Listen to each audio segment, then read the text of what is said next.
Chapter 622. The name Flame Emperor became more and more famous in the competition zone. There were even some people who came to watch the competition because they wanted to see the team composition of Flame Emperor. This also brought a lot of income to the competition zone number 9. At the end of the month, Flame Emperor went to the competition zone number 9 where Chuyu was. Liquidation during this month. The competition zone number 9 that Chuyu was in also had a good harvest. Therefore, Chuyu's mood was also very good. Your individual competition results have already been tabulated. Chuyu tabulated the results of the competition. Yun Shang and Dong Huangling,'s individual results were as follows. Flame participated in 15 individual competitions, won 8 matches, lost 7 matches, won 7 matches in a row. Emperor participated in 14 individual competitions, won 6 matches, lost 8 matches, won 4 matches in a row. Flame Emperor team participated in 31 duo competitions, won 31 matches, won 31 matches in a row. Converted to individual winning streaks, Flame's winning streak was 22 matches. 5 matches. Emperor's winning streak was 19 matches. 5 matches. This is your individual and team bonus. A total of 55,000 gold coins. It has already been deposited into this anonymous Skywings gold card. You can collect the gold coins from any bank in Skywings City that has Skywings written on it. Chuyu handed the bonus to Yun Shang and Dong Huangling. At the same time, I also wish to congratulate you and the other team, Twin Dragons, for successfully entering next month's monthly competition. After accumulating the results for a month, Chuyu was pleasantly surprised to find out that Flame Emperor had already successfully obtained 30 matches in a row. Before the monthly competition, there is still a period of time for you to rest and reorganize. I suggest that you all should rest and not participate in the competition during this period of time. As for the specific competition venue and time, I will inform you later. Chuyu had personally witnessed the hard work of Yun Shang and Dong Huangling. Flame Emperor's fighting style was very special. One person to support and one person to attack. In the entire competition zone there was no other team like this. As for the other contestants in the duo competition, most of them were proficient in both offense and defense. Only Flame Emperor was the most special. Almost all of the offensive magic with astonishing attack power were completed by Dong Huangling. Because of this, the audience and even Chuyu had an impression that Flame was only a support magician in the Flame Emperor team, while Emperor was the main force. Most of the time, Flame needed the protection of the Emperor. This was exactly what Yun Shang wanted to achieve. After more than 20 days, most of the people, including Chuyu, had almost forgotten the astonishing instant kill ability that Yen had displayed in the first match. The current Flame had been completely overshadowed by her identity as an elven mage. Alright, I'll rest for a few days. Before the full moon competition, my magic power recovered very quickly. I discovered that after tempering myself in the arena for this period of time, my magic power has increased by quite a bit. Dong Huangling believed that even if she were to encounter Lu Qingqing again, she wouldn't be in such a miserable state like the last time. Dong Huangling felt that her magic cultivation had already broken through from primary Saint Magician to intermediate Saint Magician. Sure enough, actual combat was the best way to improve one's magic. You can use this time to go to the city and buy some necessary medicine and equipment, Chuyu suggested. Flame and Emperor had been continuously participating in the individual and duo competitions. Furthermore, the two of them won more than they lost. Especially in the duo competitions, they practically won all of their matches. Therefore, the amount of prize money that they received was a lot more than the other newcomers. With this amount of money, Yun Shang and Dong Huangling's food expenses for the next month were settled. They would also be able to keep an additional bonus of close to 40,000 gold coins. After the two of them left, Chuyu impatiently took out the account book and looked at the situation of this month's competition in the Yellow Wings competition zone. Among the 6 groups of contestants that entered the full moon competition zone, 2 of them came from the 9th competition zone. Because of this, Chuyu, the judge of the 9th competition zone, gained quite a bit of face. Other than Yun Shang, there was also a group called Twin Dragons that stood out. This group entered the Yellow Wings competition zone around the same time as Flame Emperor. However, different from Flame Emperor, Twin dragons didn't participate in the individual competition. Therefore, in terms of the results of the duo competition, they were slightly better than Flame Emperor. They had already won 35 matches. It was also because of these two groups that the income of the 9th competition zone this month increased by quite a bit. Even the attendance rate had increased by quite a bit. Especially in the previous two matches, Flame Emperor and Twin Dragons, the attendance rate had actually reached over 10%. There was even a situation where a portion of the audience couldn't enter because the seats were full. This was the first time in the history of the 9th competition zone. It's a pity that the right to hold the full moon competition has been snatched away by the 1st competition zone. It must be Kong Fei's doing behind the scenes again. Chuyu was delighted, but also somewhat depressed. She had also learned of this news when she was looking at the account book just now. The income of the 9th competition zone had increased greatly. Kong Fei must have also noticed it. There were 6 groups in the full moon competition, and they needed to compete for a total of 3 days. The tickets for these 3 days full moon competition would definitely be very popular. Shortly after, Chuyu had another idea. As long as Flame Emperor and Twin Dragons are there, the 9th competition zone's following matches will be even more popular. Looks like I have to make a trip to the treasure boat. Chuyu thought for a bit, then took the 9th competition zone's account book and left the Skywings arena. When Yun Shang and Dong Huanglinger left the Skywings arena, it was still early. Since the two had decided to rest, there wouldn't be any matches scheduled for the next 5 days, all the way until the full moon competition officially began. After Yun Shang and Dong Huanglinger walked out of the competition zone, they took off their masks. The two chatted and laughed, looking forward to the full moon competition. Phew, these tens of thousands of gold coins are the most difficult money this lady has ever earned in her life. I want to use this money to eat a big meal. Let's call senior apprentice brother abandoned in Gufeng and have a meal at the sea. Dong Huanglinger stroked the thin card. This month had really been stifling for her. She was the princess of the eastern capital. Although she had been living like a caged bird, her basic necessities were definitely not small.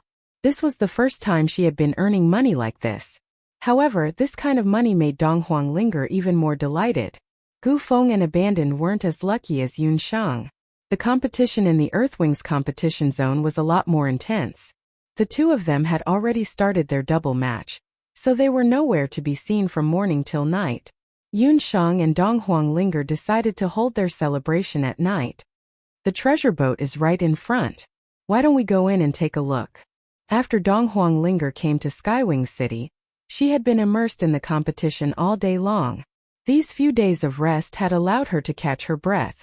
There were many novel things in Skywing City, but the medicinal herbs that Yun Shang wanted to buy were still not available. It seemed that the Hidden Night Pavilion's control was much stricter than Yun Shang had imagined. Just as Yun Shang was feeling depressed, an imposing loft-like building appeared in front of them. Chapter 623.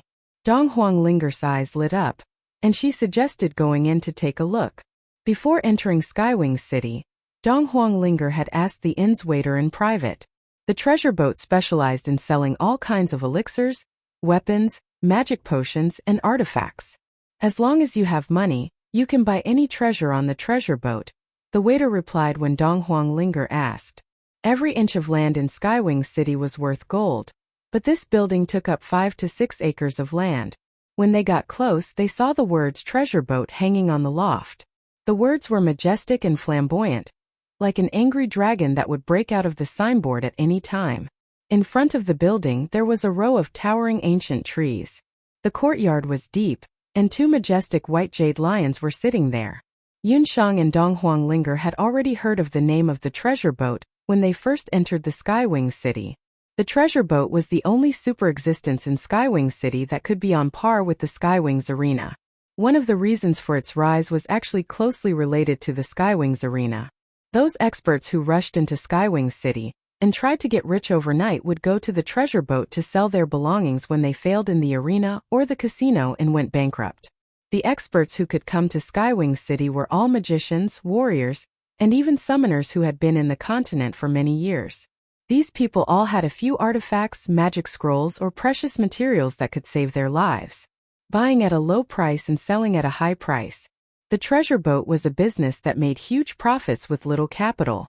Another characteristic of the treasure boat was that whether it was pawned or sold, they never asked about the origin of the goods. Therefore, some illegal goods that couldn't be sold on the continent, whether it was elixirs, artifacts, or even some rare baby magical beasts, could be pawned and sold by the treasure boat. Some declined experts could only pawn their goods here. As time passed, the wealth and treasures accumulated in the treasure boat were innumerable. There was a saying in the boundless continent that if one wanted to buy ordinary large goods, the everlasting Chamber of Commerce would be the first choice. But if one wanted to buy small items or rare treasures, the treasure boat would be the best choice. Yun Sheng and Dong Huangling had long wanted to take a look at the treasure boat. Unfortunately, their storage rings were confiscated by Elder Helion. Due to their lack of money, the two of them didn't have the chance to take a look at the treasure boat. Now that they had some extra money in their pockets, they wanted to take a look at the treasure boat. Just as the two of them approached, the two white lions that were originally sitting on the ground suddenly jumped up and let out a series of angry roars. The sound was deafening, and the people on the street were shocked. Dong Huanglinger was shocked. Only now did she notice that she was stepping on the tails of the two white lions. She originally thought that the two white lions were jade sculptures. After all, these two white lions did not have a single strand of mixed fur on their bodies, and they looked exactly the same. They looked like twins. Yun Sheng also took a closer look. The two white lions were actually magical beasts at the peak of the 8th rank. Just these two white lions were priceless. The treasure boat was indeed worthy of its reputation. Hearing the movements of the white lions, a few shop assistants ran out of the House of Treasures. Quickly get a summoner here. The shop assistants had a headache. Without thinking, they knew that someone must have stepped on the two jade lions at the door again. Speaking of this, it was all eldest young master's fault. For no reason, he insisted on finding two magical beasts. He said that the treasure boat was a big business, and only two peak of the 8th rank magical beasts would be impressive enough. Yet, these two white lions had unpredictable temperaments, and looked exactly the same as stone sculptures. Many passers-by would accidentally step on the white lions. Previously, there was a family of tourists from another city. One of the children sat on a white lion while playing around and was almost eaten. Ever since then, the treasure boat even specially found a summoner to serve them, spending a lot of money for nothing. But once the summoner went out, the shop assistants were all dumbfounded. The two white lions that were originally irritable and restless actually obediently lay on the ground. Beside the white lion stood two pretty female magicians. One of them was using her hand to touch the white lion's mane. Those two big fellows were very docile, and they even used their tongues to lick the female magician's hand from time to time. You two are. The shop assistants on the treasure boat were very surprised. Looking at that lady, she was clearly not a summoner. No matter how they looked at her, she didn't look like a summoner. Dong Huanglinger blinked her eyes. This is really strange. How did these two white lions suddenly become big white cats? Just now, those two big fellows were still very irritable. Who knew that after Yun Sheng went forward to touch them a few times, they would lay down on the ground? It was as if Yun Sheng's hand had some special magical power. Yun Sheng didn't explain much. Ever since she returned from the Immortal Ju Nation, she also felt that her summoner cultivation had broken through quite a bit. Even without the beast language ring, it was still the same. This was especially obvious when she came into contact with some high-level magical beasts that could understand human language. Yun Sheng understood that this might be related to a portion of the 8 Desolation magical beast's bloodline in her body slowly awakening. When she was in the Immortal Ju Nation, Huayaoyao's arrow had opened the Elf Queen's seal. After the seal was opened, she felt that the Bakra Orc's blood in her body seemed to be gradually awakening. I'm sorry. Just now, my friend accidentally stepped on the white jade lion's tail. After comforting the white lion, Yun Sheng smiled apologetically. Actually, you can add a magical space near the white lion. This way, the white lion and the passers-by will be more at ease. Yun Sheng also felt that if two wild and untamed magical beasts were placed on the streets, it would be too ostentatious and threatening. Luckily, she was present today. If it were someone else, the stone lion whose tail was stepped on would probably go into a rage and eat that person. Yun Sheng's smile was very dazzling. The shop assistants on the treasure boat, who had seen countless people, only felt that words were spoken in front of them. They stuttered, "Thank you for your reminder. Respected Lord Magicians, are you here to buy or sell things?" Those who came to the treasure boat were none other than these two types of people. What's inside the treasure boat? Yun Shang and Dong Huanglinger walked into the treasure boat. After walking into the treasure boat, Yun Shang discovered that there was another world inside the treasure boat. The whole treasure boat was divided into several sections, just like a palace. Each section was connected by a corridor, leading to different pavilions. Different pavilions had different shop assistants to receive them. These shop assistants weren't ordinary people either.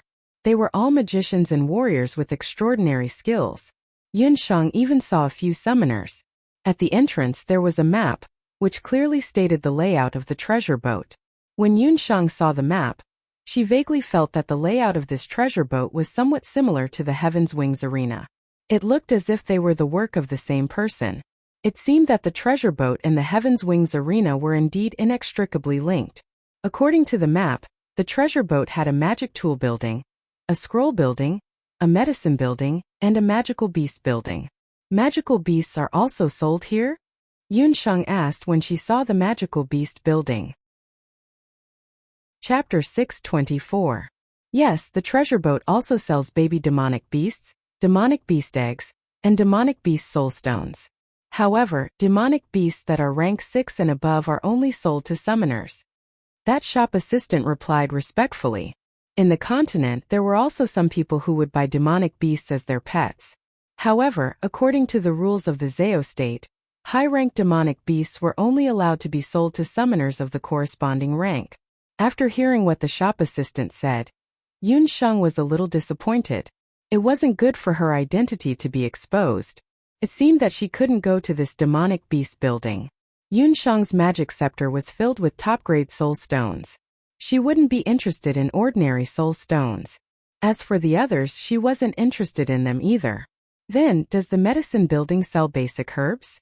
The other reason why Yun Shang came to the treasure boat was to see if she could use the treasure boat to bypass the hidden night pavilion and buy some herbs to concoct medicine. The medicine building only sells high rank and above elixirs and magic potions. If you want to buy low rank and mid rank elixirs and magic potions, I suggest you buy them from the hidden night pavilion. The shop assistant replied regretfully. The two asked again. The magic scroll building was the same. It only sold high rank and above magic scrolls. As for high rank and above magic scrolls, the price was sky high. Yun Shang and Dong Huanglinger's little bit of wealth was simply not enough. Perhaps seeing Yun Shang and Dong Huanglinger's predicament, that shop assistant reminded them very considerately. The two of you can go to the magic tools building to take a look. There are many types of magic tools on the treasure boat, ranging from low rank to mid rank and above. Yun Shang, let's go to the magic tools building to take a look then. Since Dong Huanglinger came to the treasure boat, she wasn't willing to return disappointed. Thus, under the guidance of a shop assistant, the two of them walked towards the magic tools building. Not long after Yun Shang and Dong Huanglinger entered the treasure boat, Chuyu came to the treasure boat with the account book. There were a few shop assistants who were setting up a magic array for the two white jade lions. Big sister Chuyu, you're here. When those shop assistants saw Chuyu, they hurriedly went forward and greeted her. Looking at the situation, Chuyu seemed to be very familiar with the people on the treasure boat. What's wrong? What kind of joke is eldest young master trying to make now? Chuyu saw this scene and frowned. That's right. We scared another batch of customers this morning. Fortunately, a kind-hearted customer reminded us to set up a magic array beside the white lion.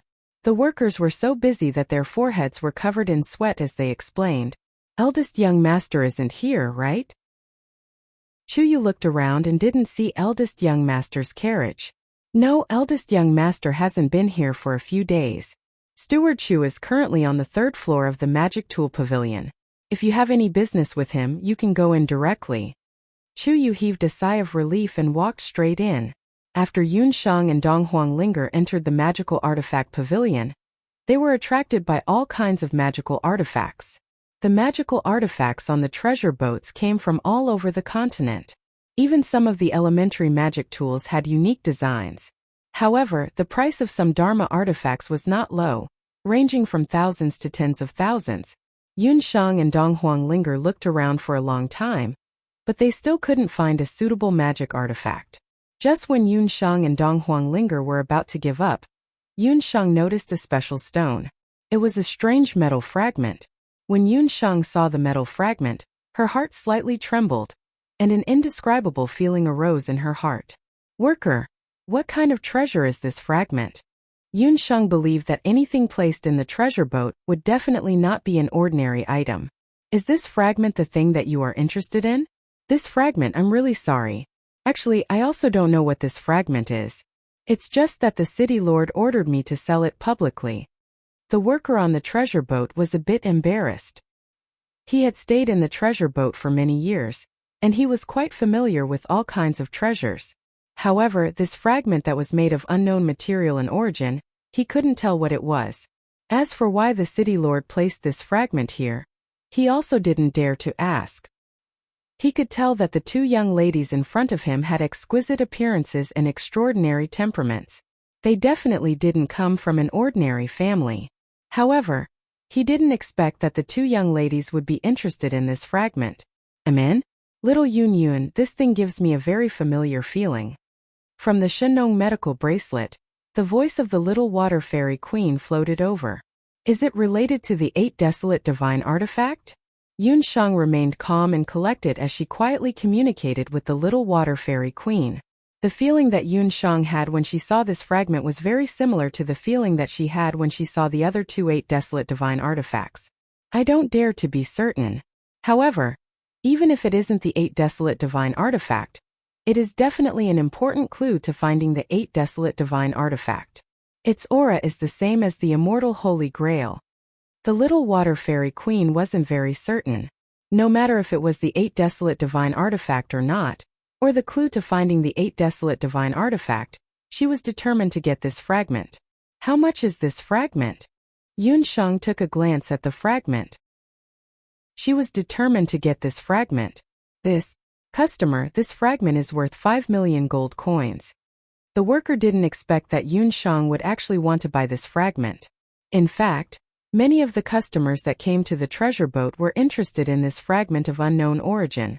However, when they heard the price that the shopkeeper quoted, their first reaction was that it was a scam. A fragment that was nothing actually cost 5 million gold coins. Hence, this fragment had been placed in an eye-catching position on the treasure boat for so long without being sold. The worker also didn't expect to sell it. He originally thought that Yun Shang would turn around and leave after hearing the price. Who knew that Yun Shang would stare at that fragment? If this fragment was really related to the 8 desolate divine artifact, it would be worth it even if it was priced at 5 million gold coins. Furthermore, it wasn't that Yun Shang couldn't afford 5 million gold coins. It was just a pity that her beast speech ring had been taken away. As long as she could redeem her beast speech ring, she would be able to buy this fragment. Yun Shang already had the 8 desolate divine artifacts, the summoning demon's hand and the immortal Holy Grail. Any one of these 2 artifacts had a terrifying power that could shock the entire mainland. Although she didn't know the specific use of this fragment, Yun Shang still didn't want to let go of any clues that could lead to finding a new 8 desolate divine artifact. I want this fragment, Yun Shang said with certainty. You want it? The worker's face was filled with disbelief. A blush appeared on Yun Shang's jade-like face. However, due to certain reasons, I am unable to buy it directly at the moment. Please give me 3 months. Within 3 months I will definitely come and buy this fragment. However, during this period of time, I hope that the treasure boat will not sell this fragment for the time being. The worker was in a difficult position, being begged by such a beautiful fairy-like girl. Even if he had a heart of stone, he wouldn't be able to harden his heart in such a short time. But this customer, the treasure boat doesn't accept any credit. If you want to keep the item, you must pay at least a 10% deposit. The price of 5 million gold coins was 500,000 gold coins. At present, Yun Shang only had a little over 50,000 gold coins in total. She had to deduct 10,000 gold coins for living expenses. Chapter 625. Just when both parties were discussing, Chiyu just happened to walk in from outside. Originally, Chuyu didn't pay attention to them. Just when she was about to walk past them, she just happened to hear Yunsheng's voice. Hearing the voice, Chuyu felt that it was somewhat familiar. Thus she took a look over. If she didn't hear wrongly, she really wanted to hear Yan's voice. However, shouldn't they be resting? Why did they come to the treasure boat? Hearing the voice, Chuyu walked over. She just happened to see Yunsheng asking about the stone. What happened? Chuyu walked over. When she saw the appearance of the two, Chuyu was slightly startled. She didn't expect that the two female contestants who had such outstanding performances in the competition were actually two great beauties. Furthermore, with the appearance of the two, even Chuyu couldn't help but take a few more glances at them. These two young ladies weren't very old, but their auras were extraordinary. If given enough time, they would definitely become outstanding beauties. It was very hard to imagine that there would be a man who wouldn't be moved after seeing such beauties. However, the appearance of the two was completely different from their performance in the competition. Chuyu recalled that in the competition a few days ago, Yin Emperor had set a lot of records. They were just like two malefic characters. Looking at the appearance of the two, it was no wonder that Yellow Knight Emissary had crooked thoughts about the two of them. Chuyu thought to herself, the two of you are Yin and Yen? Chuyu couldn't help but ask. When Yunsheng and Dong Huanglinger heard her voice, they both turned around. When they saw Chuyu, the two of them felt somewhat awkward. Big sister Chuyu. Since they were recognized, Yunsheng didn't have anything to hide. Thus she took the initiative to walk over. Big sister Yu. These two female guests took a fancy to this stone and wanted to buy it. However, they didn't have enough money and wanted us to keep it for a few more months. You should also know the rules of the treasure boat. The shop assistant said honestly, these two are my friends. Give me some face and keep it for them. Chuyu took a glance at the stone. As she looked at it, she felt that it was strange. No matter how she looked at it, it was just a very ordinary stone. Big sister, you don't make things difficult for me. You know that this rule was set by the eldest young master. The shop assistant also had a troubled look on his face. If it were any other goods, it wouldn't be a problem. However, this stone, although it didn't have any grade, was worth 5 million. It was much more expensive than the things on the treasure boats. The shop assistant didn't dare to make a decision on his own. Seeing that the waiter didn't buy it and even used the first young master to pressure him, Chuyu's expression turned ugly. The scene suddenly froze. Why are you here? Coincidentally at this moment, a beautiful woman walked down from upstairs. The beautiful woman was around 30 or 40 years old. Her skin was as white as snow without a trace of age. She had maintained herself very well. Her figure and appearance exuded the unique charm of a mature woman. Her silhouette was very similar to Chuyu's. It was obvious that the two of them were related by blood. Mother, these two are my friends. They took a fancy to that stone, but it's a little inconvenient for them. They wanted to buy it in 6 months, but this shop assistant used the first young master's orders as an excuse and refused to budge. Chuyu glanced at the shop assistant. Oh, you're called Lu Xiong, right? I remember that you accidentally broke a mid-level magic tool last month. I originally didn't intend to tell the first young master about this. Manager Chu's beautiful eyes focused and fell on the shop assistant. The first young master, Tianyi Tua, was domineering. If he encountered a shop assistant who committed a crime, he would scold and beat him or chase him out of the treasure boat. The treasure boat's income was very high. This shop assistant's family relied on him to support them. Hearing Manager Chu's words, the shop assistant's expression immediately changed. Manager Chu, please have mercy. I'm only a shop assistant. Everything will be decided by Manager Chu. When the shop assistant saw the beautiful woman, his tone immediately softened. We still need to talk about the stone in detail. You must be Yan He Huang. I've heard of you. Since you're one of us, let's talk inside. Manager Chu invited the two into the inner VIP room. After Chuyu's introduction, Yunsheng and Dong Huangling knew that this beautiful woman in front of them was her mother. Manager Chu was also the head manager of the treasure boat. Her authority was second only to the owner of the treasure boat. Just now, when she heard the conversation between Chuyu and the shop assistant, Yunsheng vaguely guessed that the treasure boat might have something to do with the battle arena. Chu Yu also briefly introduced Yun Shang and Donghuang Ling to Manager Chu. Manager Chu took a few more glances and had a very deep impression of the two's outstanding appearances. Manager Chu's action obviously had the intention of soliciting. Yun Shang and Donghuang Ling had already asked around. In Tianyi City, the Treasure Boat, Hidden Night Pavilion, and Tianyi Battle Arena were all big forces. However, these three forces didn't seem to have any interactions on the surface. It seemed that because the strength of the three was about the same, there was a tripartite balance of power. But looking at it today, the Treasure Boat and Tianyi Battle Arena were clearly connected. Since that was the case, how could they condone the Hidden Night Pavilion's evil deeds? Yun Shang secretly speculated. Could it be that the Treasure Boat had some misgivings about the Hidden Night Pavilion? Or that there were some twists and turns between the Treasure Boat and Tianyi Battle Arena? The VIP room was a place used to entertain the distinguished guests of the Treasure Boat. It was very secluded, and a maid served fragrant tea. You're Yun Shang, right? Can you tell me why you bought that stone of unknown origin? Manager Chu was actually very curious as to why Yun Shang wanted to buy that stone. Steward Chu also knew about that stone. Manager Chu had been on the Treasure Boat for more than 20 years, and was very familiar with all kinds of artifacts. She could tell at a glance whether or not it was a treasure. But to be honest, she also didn't understand the specific value of that stone. The stone was brought back from an unknown battlefield by the Lord of Tianyi City. Manager Chu still remembered the situation very clearly. The Lord of Tianyi City was covered in injuries, and it looked like he had experienced a soul-stirring battle. The outside world had different opinions about the strength of the Lord of Tianyi City, but one thing was certain. His strength was definitely above that of a martial emperor. To be able to injure such a strong person, the other party's strength must be even more terrifying.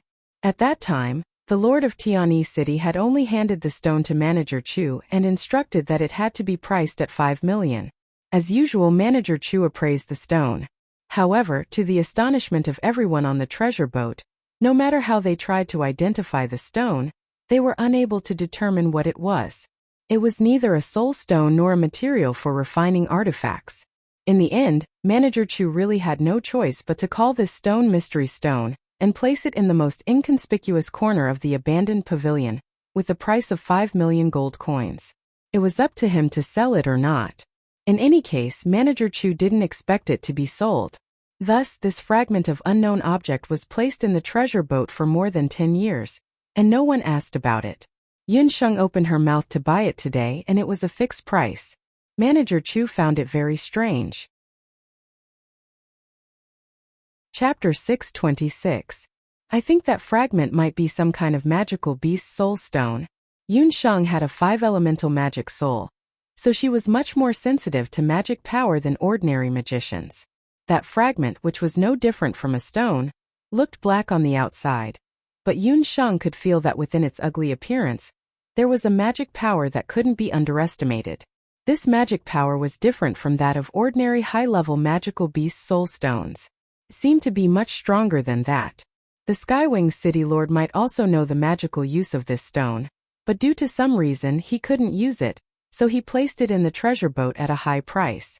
Yun Shang wanted to buy this fragment and analyze it carefully.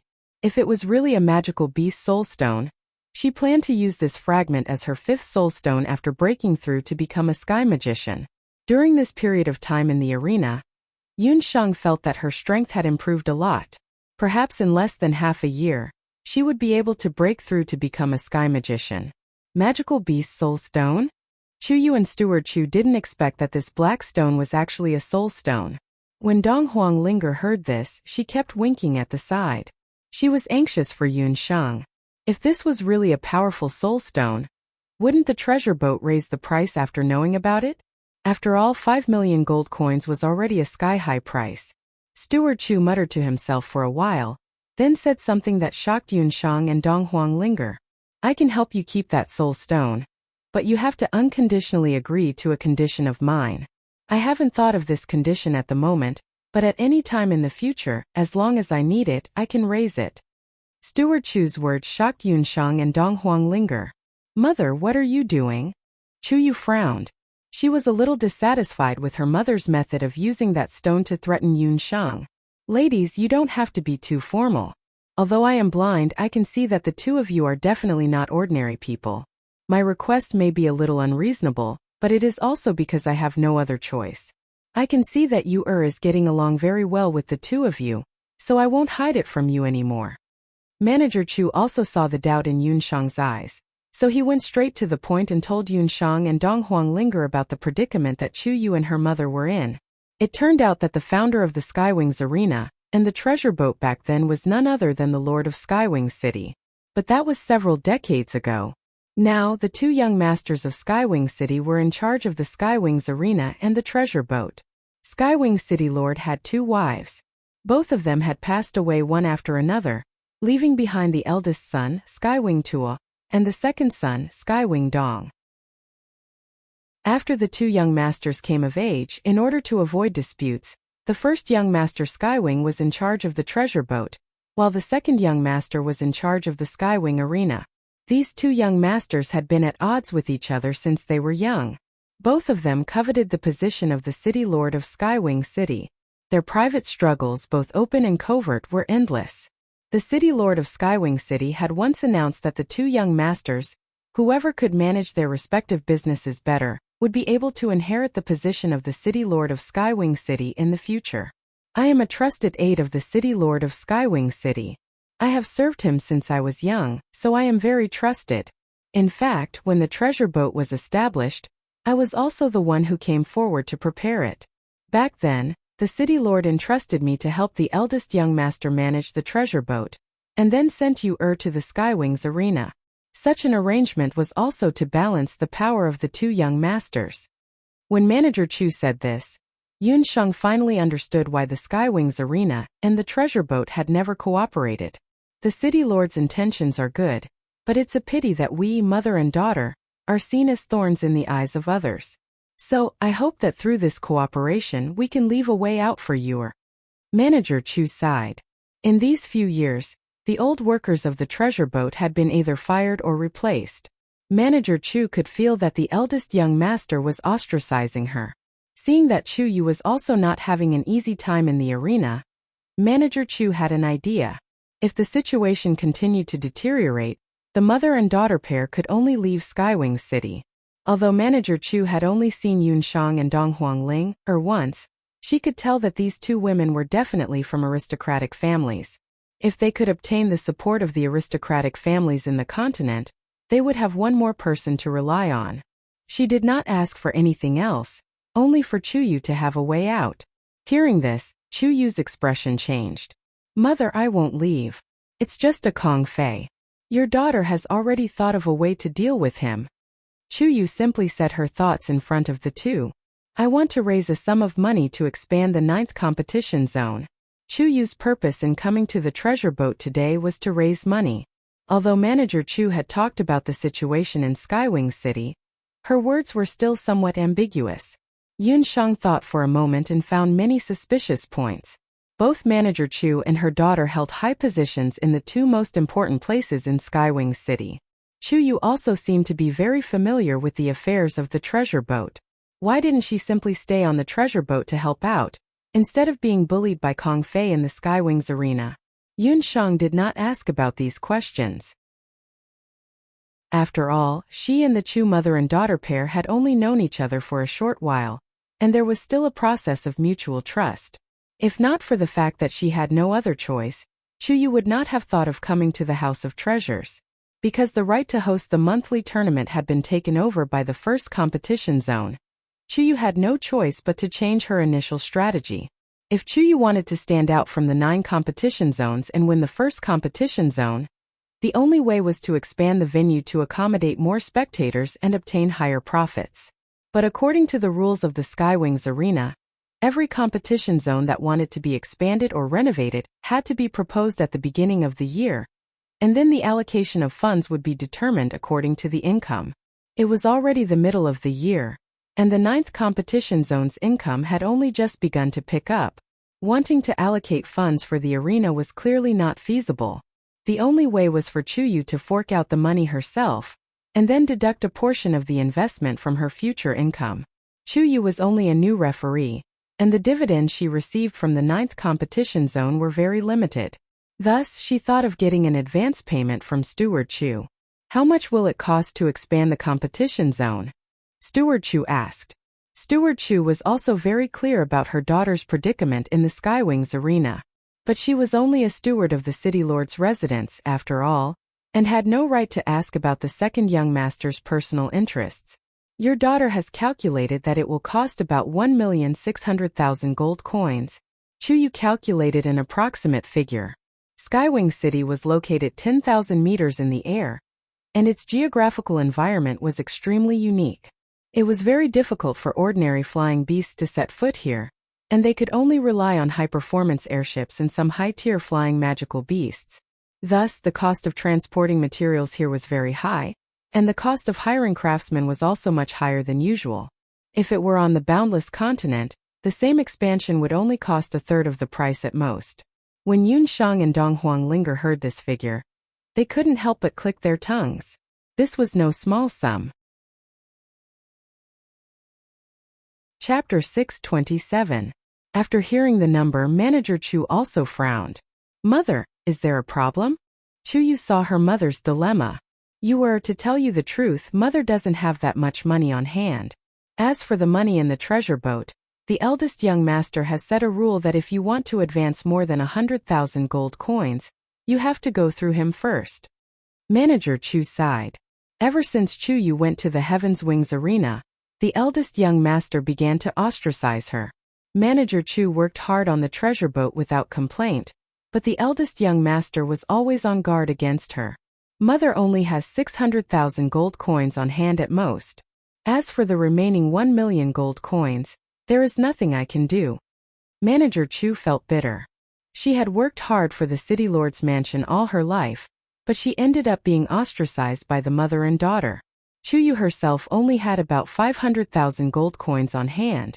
The remaining 600,000 gold coins couldn't be solved in a short time. When Chu and Manager Chu were discussing this matter, they didn't avoid it. Yun Shang and Dong Huanglinger heard it clearly from the side. Then is there any other way to raise money? Dong Huanglinger was also anxious from the side. She wished that she could suddenly conjure up 1 million gold coins to solve Chu's urgent need. I'm afraid it won't work. The accounts of the treasure boat are all handled by the eldest young master and the eldest young mistress. I don't want any weakness of Mother to fall into the hands of that couple. Chu sneered. Just as they were talking, they heard a series of questions from outside. Steward Chu walked out. After a series of hushed discussions, Steward Chu walked in. This time there was a mantis blade in her hand. The blade had already been broken into two. Manager Chu was vexed because of Chu's fundraising matter. After returning, she put the blade aside. When Chu saw the blade, she asked with concern, Mother, did something happen? The people of the Tool Pavilion made a mess. When they were refining, they broke a high-grade mantis blade. Manager Chu rubbed her forehead, a trace of annoyance appearing on her face. What? The treasure boat is refining for people? Yun Shang, who had been listening to Chu and her mother's conversation, interjected. Chu nodded. There's a weapon building on the treasure boat, and there's a weapon refinement grandmaster. In addition to refining all kinds of weapons and Dharma artifacts, they also provide refining services. On the continent, alchemists and armament masters were the same. Both were highly respected existences. However, compared to alchemists, there were even fewer refiners. This was because refining a weapon or a magic tool required a lot more time and energy than refining an alchemist. Therefore, many magicians who were qualified to refine magic tools would choose to become alchemists. As for weapon refinement, it was also divided into two types. One was basic refinement and the other was refinement. Primary refining was the most basic refining of all kinds of weapons. Refining was only for mid-level magic tools and weapons. After a warrior or magician's cultivation increased, they could increase the grade of their magic tools and weapons by adding materials, soul stones, and other methods. This was especially true for martial artists. Because they were used to using a weapon, they would use more refining methods to improve their weapon's attributes. However, the difficulty of refining was much more difficult than the initial forging. As long as the ratio of the materials was not right or the heat was not right, It was very likely that the initial forging would be destroyed. Therefore, there were very few weapon or magic tool stores that could provide refining services, and correspondingly, there were even fewer weapon refinement grandmasters. The treasure boat was the largest concentration of treasures in the city, and due to the needs of its daily work, it also employed many weapon refinement grandmasters to help some warriors and magicians improve their weapons and dharma artifacts. These weapon refinement grandmasters would also refine old magic tools and weapons that had been pawned or mortgaged. For the treasure boat, this was not a small amount of income. Hearing Chu Yu's explanation, Yun Sheng and Dong Huang also understood. This broken saber belonged to a warrior saint of the Skywings division of the Skywings arena. In a few days, he would have an important competition, which would be the monthly competition in the Skywings division. Thus, he had sought out the treasure boat, not hesitating to use the high reward of 300,000 gold coins to have the treasure boat help him refine the purple gold. Purple gold refinement? Yun Sheng's heart skipped a beat when she heard this, and she could not help but glance at the magic scepter in her hand. Yes, it's the purple gold refinement that many weapon refinement grandmasters on the continent have a headache over. Steward Chu knew a lot more about purple gold refinement than Chu Yu, so she simply continued the conversation and explained it. Purple gold was an extremely rare metal on the continent, and just a bit of it was worth a lot. However, it also had a wide range of uses. Aside from being able to refine purple gold coins, it could also be used for refining. Whether it was dharma artifacts or weapons, they could all be refined with purple gold. If a dharma artifact was fused with purple gold, its magic sensitivity would be higher, and it would also be tougher. As for weapons, once they were fused with purple gold, they could be said to be indestructible. Generally speaking, a mid-level dharma artifact that was fused with a portion of purple gold would increase its grade by at least 1 grade. That warrior saint level contestant had also spent a lot of money for this monthly competition. He took out a piece of purple gold that was worth no less than 200,000 gold coins, and together with the cost of refining, he allowed the treasure boat to undergo this round of refinement. 500,000 gold coins per refinement. Yun Sheng and Dong Huang both secretly swallowed their saliva. As expected of Skywings City, even cabbages could be sold for the price of abalone. In the entire continent, Yun Sheng was probably the only one who would compare purple gold to cabbages. After all, her beast language ring contained a piece of nouveau riche gold that was made entirely out of pure purple gold. Yun Sheng secretly thought that Night Fox had really cheated her earlier. Luckily, she had also used quite a bit of Night Fox's purple gold earlier, so she had barely recovered a bit of the cost price. If Steward Chu and the others knew what was going on in Yun Sheng's mind, they would probably vomit a few mouthfuls of blood. Now that the refinement of this saber has failed, won't the treasure boat have to pay 500,000 gold coins? Dong Huang picked up the mantis saber. There was already a very obvious crack on the saber's body. With a crack, it was equivalent to the entire saber being destroyed. With Dong Huang eyesight, she could also tell that this saber was a high-grade weapon. If it were placed on the market, its price would not be less than 100,000 gold coins. However, the value of a saber, especially for the owner of the saber, could not be used to refine it. That warrior saint level had used this saber for no less than 20 years. Now that the saber was destroyed, he had to find a new weapon in a hurry, which would definitely affect the later part of the competition. This refinement could be considered a complete failure. It's not just 500,000 gold coins. I'm afraid that he might not even be willing to pay 1 million gold coins. The refinement has failed, the purple gold is gone, and the saber is also greatly damaged. However, the most important thing is that it can't be refined a second time. This saber is destroyed. Steward Chu shook his head. Chapter 628. If the other party found out, it would not be as simple as compensating them with money. Even if that warrior saint found a saber of similar quality, it would definitely affect his performance later on. At this moment, Chu Yu and her daughter were both upset and confused. If this saber can undergo a second refinement, but requires some purple gold, can the treasure boat provide it? Yun Sheng also stepped forward and touched the saber. Her finger lightly tapped on the saber, and the saber trembled slightly. Yun Sheng infused a portion of the jade marrow technique into the saber. After testing it, Yun Shang was sure that the saber was not damaged, just damaged on the surface. As long as enough purple gold was used to repair the cracks on the saber, the grade of the saber would definitely rise to another level. Purple gold is not a difficult matter. The treasure boat still has some left, but… What did you say just now? Second refinement? Steward Chu subconsciously replied. When he heard Yun Shang's words clearly, he could not help but be shocked. Impossible. Using purple gold for a second refinement is very difficult. In the entire continent, I'm afraid that only a few people can achieve this kind of refinement. Chu Yu listened with a face of disbelief. On the continent, the elves were of course the most skilled in refining weapons.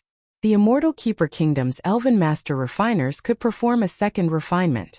However, the elves were very hostile to humans, and would definitely not lend a helping hand. Aside from the elves, Steward Chu knew another person who might be able to perform a second refinement.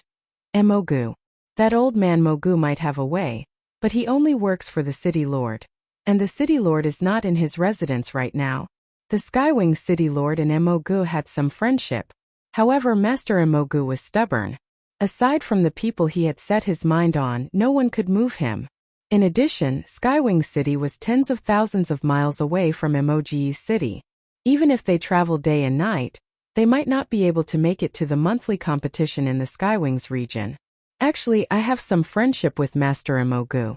I learned how to refine weapons under him for half a year, and I also lived in the Immortal Keeper Kingdom for 3 years, so… Yun Shang deliberately kept him in suspense. So you're saying that you can perform a second refinement? Steward Chu looked as if he had seen a life-saving straw.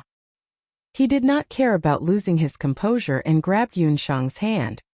He looked at Yun Shang's clothes and realized that Yun Shang's mage robe was really a product of the elves.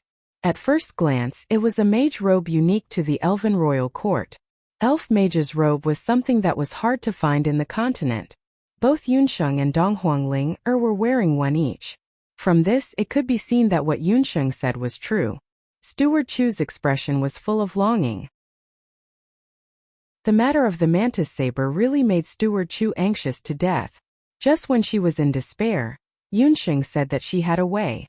This was like someone giving him a pillow when he was about to doze off. It was too timely. I can try. Thanks to Yi Baiming, Yun Shang had refined quite a lot of purple gold equipment. Yun Shang had tried refining magic scepters, weapons, and armors. In addition, compared to more than 3 years ago, her skills, eyesight, and trillium hand had improved greatly. She had full confidence that she could perform a second refinement. Steward Chu did not hesitate any longer. The time for the warrior sage to come and take the saber was getting closer and closer. Before the matter was exposed, he could only rely on Yun Shang. Steward Chu immediately ordered someone to find purple gold and prepare a refining room. It was the largest refining room on the treasure boat. There were several magic arrays inside, and it was not inferior even when compared to the magic tower on the 6th floor of the Royal Magic Academy. As he did not know what other materials Yun Shang needed for the second refinement, there were hundreds of refining materials inside. After everything was ready, Yun Shang brought the cracked saber into the refining room. Ling give me your magic scepter. Before entering the refining room, Yun Shang winked at Dong Huangling. In order to make the second refinement more successful, Steward Chu had also spent a lot of money and prepared enough purple gold for Yun Shang. Yun Shang secretly handed the magic scepter to Dong Huangling. Only then did she remember that her friends in Group 13 and Ling Er's magic scepter could also be refined. Previously, she had been suffering from the lack of suitable refining materials. Now that she had a ready-made purple gold, of course, she would not waste it. After Yun Shang entered the refining room, Steward Chu and Chu Yu were waiting outside anxiously. Can that child do it? She looks too young. After all, Steward Chu had only known Yun Shang for less than an hour. Just now, she also had the mentality of giving medicine to a dead horse and giving the saber to her. However, after thinking about it, she felt a little apprehensive. If the second refinement failed and the saber was completely destroyed, what should she do? Mother, don't worry. Yun Shang is a trustworthy person. She makes people feel at ease. Chu Yu was speechless for a moment. Simply using the word trust to describe Yun Shang was not enough. Yun Shang easily made people feel a sense of trust. With her around, everything would be successful. Chu Yu, Steward Chu, and Dong Huangling were all waiting in the refining room. After more than 2 hours, the door of the refining room opened. Yun Sheng walked out slightly tired. How is it? Steward Chu took the lead and went forward. Fortunately, I did not disappoint you. Yun Sheng handed the saber to Steward Chu. When he saw the saber, Steward Chu couldn't help but feel a little worried. This saber sight still didn't work. This child actually only used the purple gold to repair it once. The second refinement was supposed to fuse the purple gold with the saber, but if he had known this would happen, he would have taken the risk and let the master refiners on the treasure boat do the second refinement. Steward Chu was almost speechless. The pattern on the broken saber was still there, and it was even more obvious than before. However, it had been refined a second time by Yun Sheng. The crack had been completely filled up by the melted purple gold liquid. There was an additional purple gold mark on the bronze saber, and it looked a little ugly. Dong Huangling and Chu Yu, who were watching from the side, more or less revealed a disappointed expression. As expected, refining weapons was an extremely difficult task. Yun Sheng had only stayed under Mogu for half a year, so it was impossible for her to learn such advanced refining skills. Steward Chu, you can pour in a part of your battle chi. This second refinement saber hasn't been sharpened yet. I don't know how to use battle chi, so I can only let you sharpen it. Yun Sheng stole a glance at everyone's reaction and said, when a warrior used a new weapon, they would indeed pour in a part of their battle chi, and it was called sharpening. Steward Chu responded casually and picked up the saber. Just as the saber was in his hand, Steward Chu's eyebrows twitched. Chapter 629. Once an expert made a move, one would know whether or not he was a real expert. This saber did not look much different from before, except that there was an additional purple gold crack. However, Manager Chu remembered that the original weight of this saber was at least 50 kilograms. For a warrior of her size, she would feel that it was a little heavy. But now, the weight of this saber in her hand had been reduced by at least half. There could only be one reason why the weight of the saber could be greatly reduced without changing its shape and size, and that was that a large amount of impurities in the saber had been refined clean. What kind of fire could remove all the impurities in the mantis saber, which was originally a high-grade weapon? Thinking of this, Manager Chu could not help but change her view of this saber. Manager Chu's heart stirred, and she poured a portion of the fighting energy in her body into the saber. As soon as the fighting energy entered, the saber that was originally silent, buzz, suddenly a loud sound was heard. In everyone's mind, a sea of clouds appeared. A soaring six-clawed flood dragon broke through the clouds and appeared out of thin air. The dragon's roar was deafening. Inside and outside the treasure boat, the customers who were buying items, the staff who were greeting the customers, and even the 2 high-level white jade lions who were originally restrained by the magic array outside the treasure boat could not help but be shocked by the dragon's roar. The 2 white jade lions were originally valiant and high-spirited, but now they were both crawling on the ground, not daring to move, as if they had seen an extremely powerful beast king. Manager Chu held the treasured saber in her hand, and the shock in her heart was even greater. She only felt that when the fighting energy entered the saber seemed to have come alive. From the saber's body, a vigorous fighting energy actually surged into it. Manager Chu's beautiful eyes narrowed, and she looked at the saber again. She saw that the cracks on the saber that were originally filled with cracks, there was actually an additional 5-clawed flood dragon at the place where the purple gold cracks were filled. That flood dragon was vivid and lifelike, and one could not tell that it was an inanimate object at all. After it let out a dragon's roar, the saber's body shone with a purple light. Manager Chu's heart stirred, and her wrist trembled slightly. The fighting energy on the saber's body turned into a purple flash. Like a rainbow piercing through the sun, like a meteor from outer space, that purple mountain was swung out. Boom, boom, boom. With a loud rumbling sound, the crafting room was actually destroyed by this saber. Fortunately, Yun Sheng and the others were already prepared. Before the saber light flashed, they tactfully escaped. Thu godly. Dong Huangling and Chu Yu's eyes were about to fall out of their sockets. Manager Chu's hand was also trembling slightly. She looked at the saber in her hand in amazement. Saint grade. This saber is already a saint grade weapon. Mother, are you sure? Is this saber a sacred weapon? But isn't it only a matter of 4 hours for Yunsheng to refine artifacts? Chuyu found it hard to believe. How is this possible? Some blacksmiths might not even be able to refine a saint grade saber in their entire lives. Yunsheng was secretly laughing at the side. She was the one who refined the weapon, so she naturally knew what grade it was. However, Chuyu was wrong about the time it took to refine this saber. Yunsheng did go in for 2 hours, but the time she used to refine this saber was at most 1 hour. The remaining 1 hour was all used to refine Donghuang Ling-er's magic scepter. Yes, it's really a sacred weapon. If I didn't guess wrongly, Master Yun, you also added a part of the Flood Dragon's blood into this saber? Manager Chu remembered that there was a bottle of Flood Dragon's blood in the crafting room. Yes, the Flood Dragon's blood is a very good purifying liquid. Because it was refined, I refined some of the excess impurities that were originally fused into the saber's body. Yunsheng also gained a lot from this crafting session. Her ability to control fire had increased by another level. Manager Chu, what happened? With such a big commotion in the crafting room, quite a number of workers ran in from outside. It's nothing. Find someone to inform Feng Hong that his saber has already been refined. Manager Chu reluctantly put down the saber. The crack that looked very crude earlier had already completely disappeared, turning into a dragon pattern that occupied the saber's body. This made the saber look even more domineering. The result of Yunsheng's crafting was 100 times better than what Manager Chu had imagined. She originally only hoped that this saber could be restored to its original state. She didn't expect that Yunsheng would be able to make the saber's grade increase by another level. She was also a warrior. This saber, any warrior who saw it would definitely like it. If not for considering the reputation of the treasure boat, Manager Chu really wanted to keep this saber for her own use. Manager Chu secretly shook his head. I didn't expect that at this age I would still have such thoughts. I'm afraid that I'm going to be laughed at by others.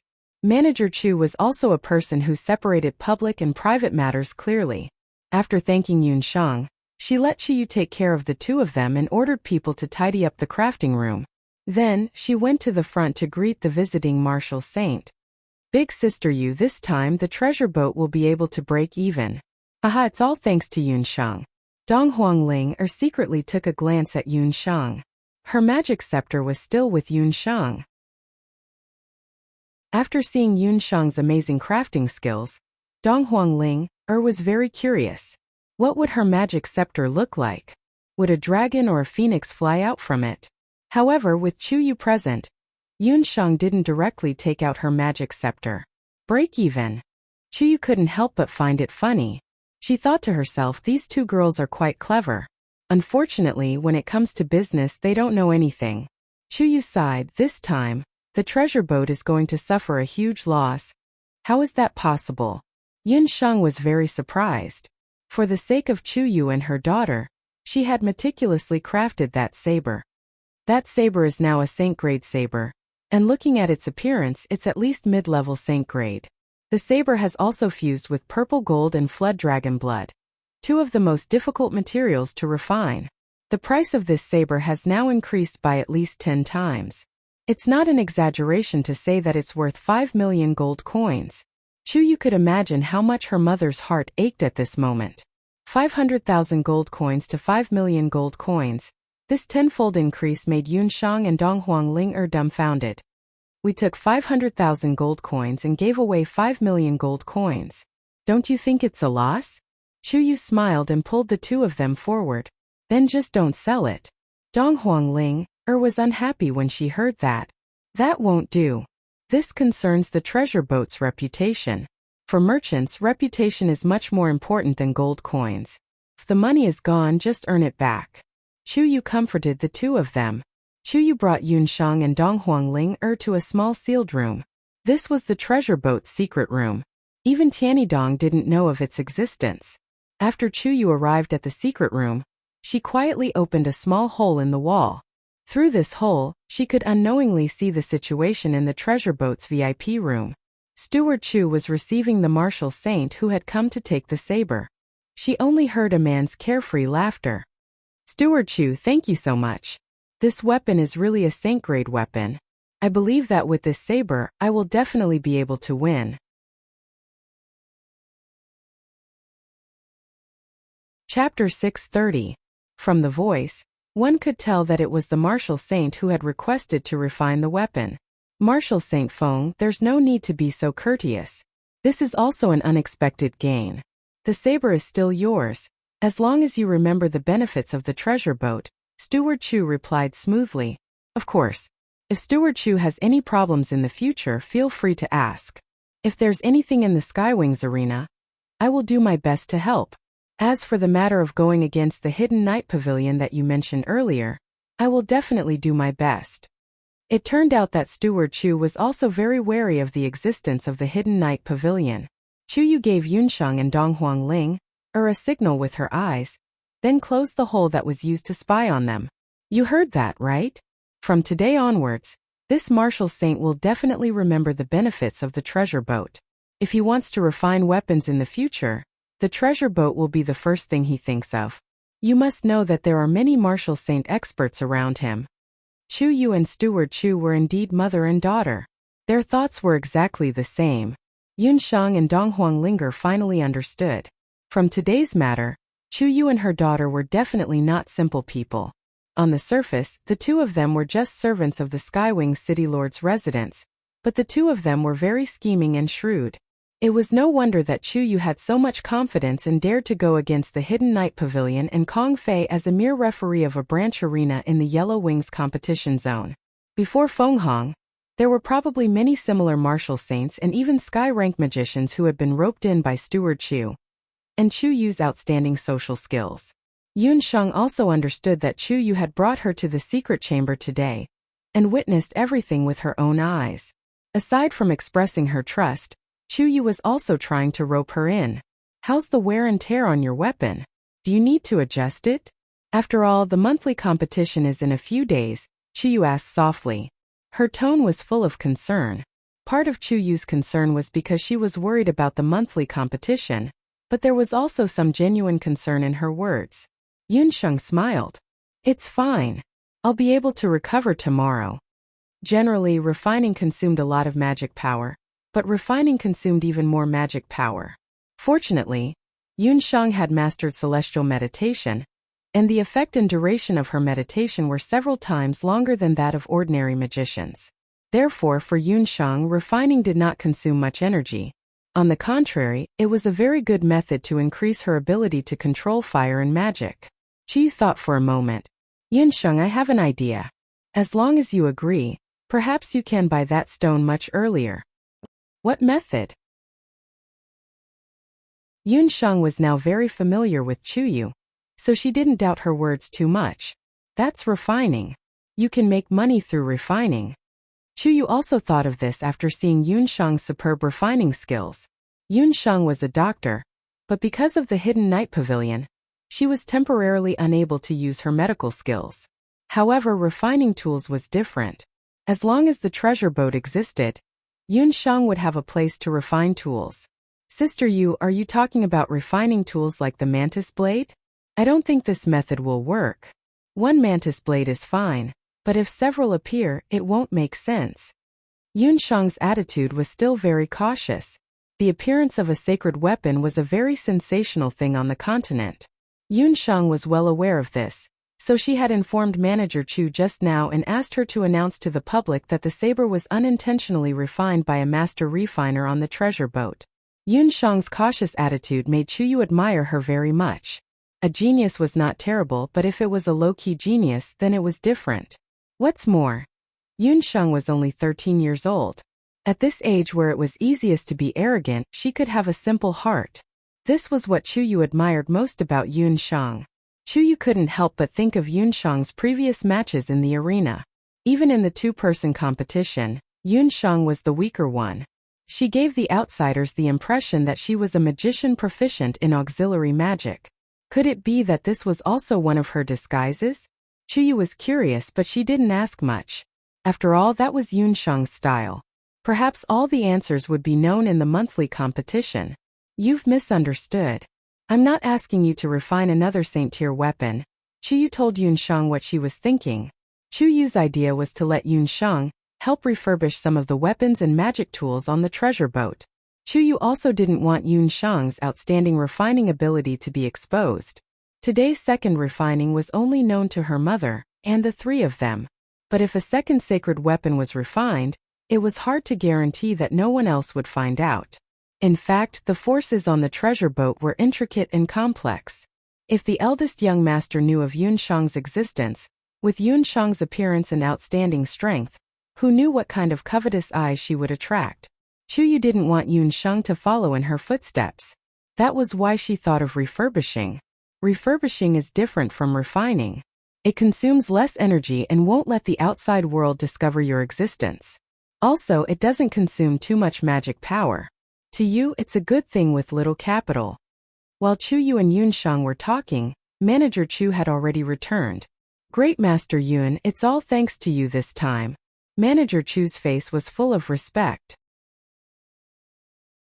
The only person in the entire Skywing City who could make Manager Chu treat her differently was probably the Skywing City Lord. Manager Chu took out a gold card. This is 100,000 gold coins. It's the extra reward from Marshal St. Feng just now. The treasure boat doesn't accept a single coin. I'll leave it all to you. Manager Chu knew very well that if it wasn't for Yun Sheng's appearance this time, the treasure boat's reputation would definitely be ruined. Yun Sheng thought for a moment and handed the gold card to Chu Yu. Elder sister Yu, I'll leave this money to you. Use it to expand the 9th competition zone. Take it as my investment in the 9th competition zone. I also think that your suggestion just now is feasible.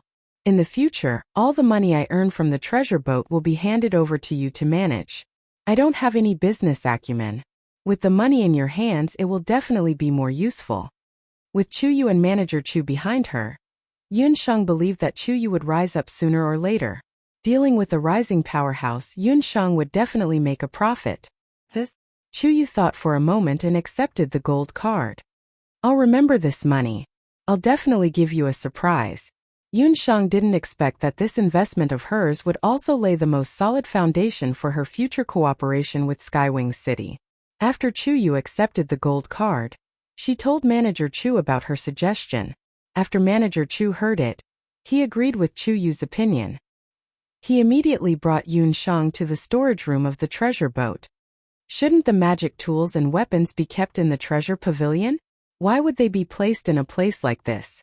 Yun Sheng and Dong Huang Linger were brought to the backyard of the treasure boat. Chapter 631. The treasure boat looked luxurious and extravagant, but the backyard was no different from an ordinary small courtyard. Instead, it looked even more dilapidated.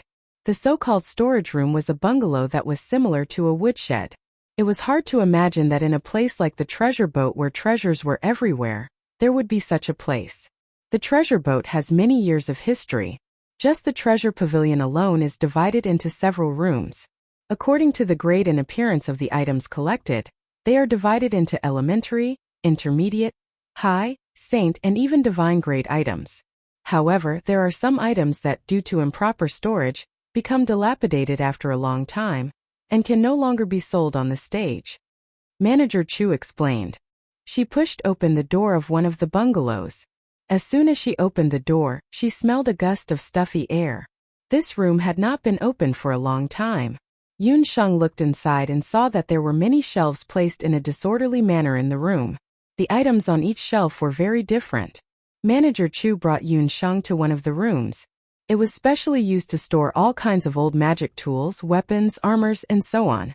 Due to the limited number of blacksmiths in the treasure boat, some of the items that looked too dilapidated or too difficult to refine were discarded here. As time passed, the items piled up, and there was no one to deal with them. Every year, Manager Chu would have a headache about how to deal with these dilapidated weapons and magic tools. These are also considered treasures? The treasure boat can't be accepting all kinds of trash, right? Dong Huang Linger frowned. Chu Yu was also a bit embarrassed. Yun Sheng didn't say much. She walked forward and casually picked up a magic scepter. Just like last time, Yun Sheng channeled a portion of her jade marrow technique into the magic scepter. This magic scepter is already useless. There is not a bit of magic element in it, and it can't be repaired. Yun Shang then picked up a necklace that was similar to a storage device. This necklace is still in good condition.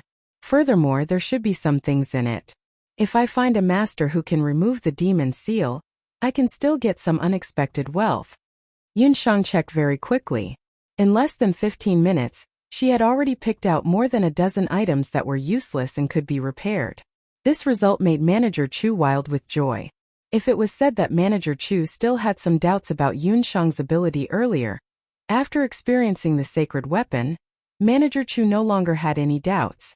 Dong Huanglinger, on the other hand, had a puzzled look on her face. She also touched those worn-out magical artifacts and muttered, "Why is it that everything looks the same to me? Yun Shang, just what kind of eyes do you have?" Yun Shang smiled but said nothing. Yun Shang had obtained Steward Chu's permission to spend 2 hours every day to refurbish all kinds of magical tools and weapons on the treasure boat. In order to avoid being noticed, Steward Chu would put the refurbished magic tools and weapons in the storage ring and send them to Yun Shang's inn. After the repairs were completed, Steward Chu would send his trusted aide to send it back. As for the reward for the refurbishment, it was calculated according to the value of the refurbished items. For every refurbishment, about 10% of the reward would be provided to Yun Shang. Yun Shang also accepted the reward. 10% of the reward wasn't much. These magical tools and weapons in front of her were mostly elementary and middle-grade magical tools and weapons. Yun Shang estimated that 10% of the reward would at most be a matter of a few hundred gold coins. Fortunately, there were a lot of refurbished magic tools. Moreover, compared to the mantis blade, the difficulty of refurbishing magic tools was a lot easier. In the same 2 hours, the number of magical tools and weapons that Yun Shang could refurbish could reach at least tens of them. In this way, she would be able to earn a few thousand gold coins in a day. This was a lot more profitable than the competition. However, Yun Shang didn't plan to use this money. She handed it all to Chu Yu. With Steward Chu's intervention, the mystery stone with a suspicious origin was preserved. Steward Chu also extended the time limit. Within a year's time, as long as Yun Shang was able to raise 5 million gold coins, she could come and buy this stone at any time. After this incident, the relationship between Chu Yu and Yun Shang became even closer. When Yun Shang and Dong Huangling returned to the inn, Qi and Gufeng had also returned. The moment they entered, Yun Shang heard Gufeng's laughter. "Ha ha ha, Yun Shangling, you guys are finally back." Ever since Gufeng came to the competition, he had been dispirited. After all, he was a light sorcerer. Other than healing, he didn't have any other special skills. Although Gufeng was a saint sorcerer, all the magic that he knew, other than the profound magic that was used for defense, were all healing magic. Therefore, if he went to the Earthwings competition zone, where there were as many saint sorcerers as dogs, there was simply no possibility of him winning. Yun Shang and Dong Huangling thought so. The others, including Elder Hellion and the others, also thought so. Previously, when Yun Shang encouraged Gufeng, it was also to cheer him up.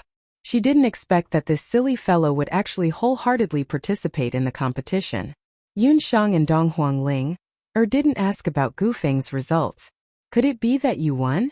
Dong Huangling saw Gufeng's happy expression and asked indifferently. I didn't win. I won 1 round. This is the first time I tied." Gufeng was a little embarrassed, but at the same time he was also a little proud. "Tied? Could it be that you met a newly promoted saint sorcerer?" Dong Huangling wasn't pouring cold water on Gufeng, but Gufeng's true offensive strength was at most similar to that of a magic shooter. Even Dong Huangling was definitely much more powerful than Gufeng in terms of offensive magic. This time Linger guessed wrong. The person who tied with Gufeng was an old contestant with decent skills. His strength should be at the intermediate level of a saint sorcerer. Qi finished his competition early today, so he went to watch Gufeng's competition. That old contestant was very strong, and he was also one of the favorites to win. When Gufeng said that he was going to enter the arena, he was very nervous. As soon as he entered the arena, he activated the light sphere and defended himself the whole time. His opponent actually couldn't find a way to attack him at all. Just like that, this became the longest competition in the history of the Earthwings competition zone. It lasted from the morning to the afternoon, And there were even a few two-person matches that were changed at the last minute. Could it be that in the end the opponent, Yunsheng, roughly guessed the reason for the tie? The opponent's stamina was insufficient, and he couldn't break through Gu Feng's defense. In the end, the referee could only announce that this match was a tie. Qi's usually expressionless face couldn't help but reveal a smile, and he laughed softly. This kind of result made many spectators in the Earthwings competition zone vomit blood. In the previous matches, Gu Feng was bound to lose every match. Therefore, the odds for his match this time were shockingly high, and many people bet heavily on that old contestant. Who knew that Gu Feng would win in such a strange way? That was why Gu Feng was so happy.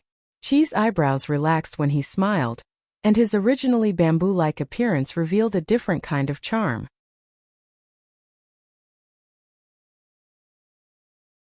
Chapter 632. It was rare for Yunsheng and Dong Huanglinger to see abandon like this. They could not help but think to themselves that it was no wonder that abandon was ranked third on the primrose list. His looks could be said to be devastatingly beautiful. Yunsheng could not help but tease him. Abandon, you should smile more. You look much better when you smile.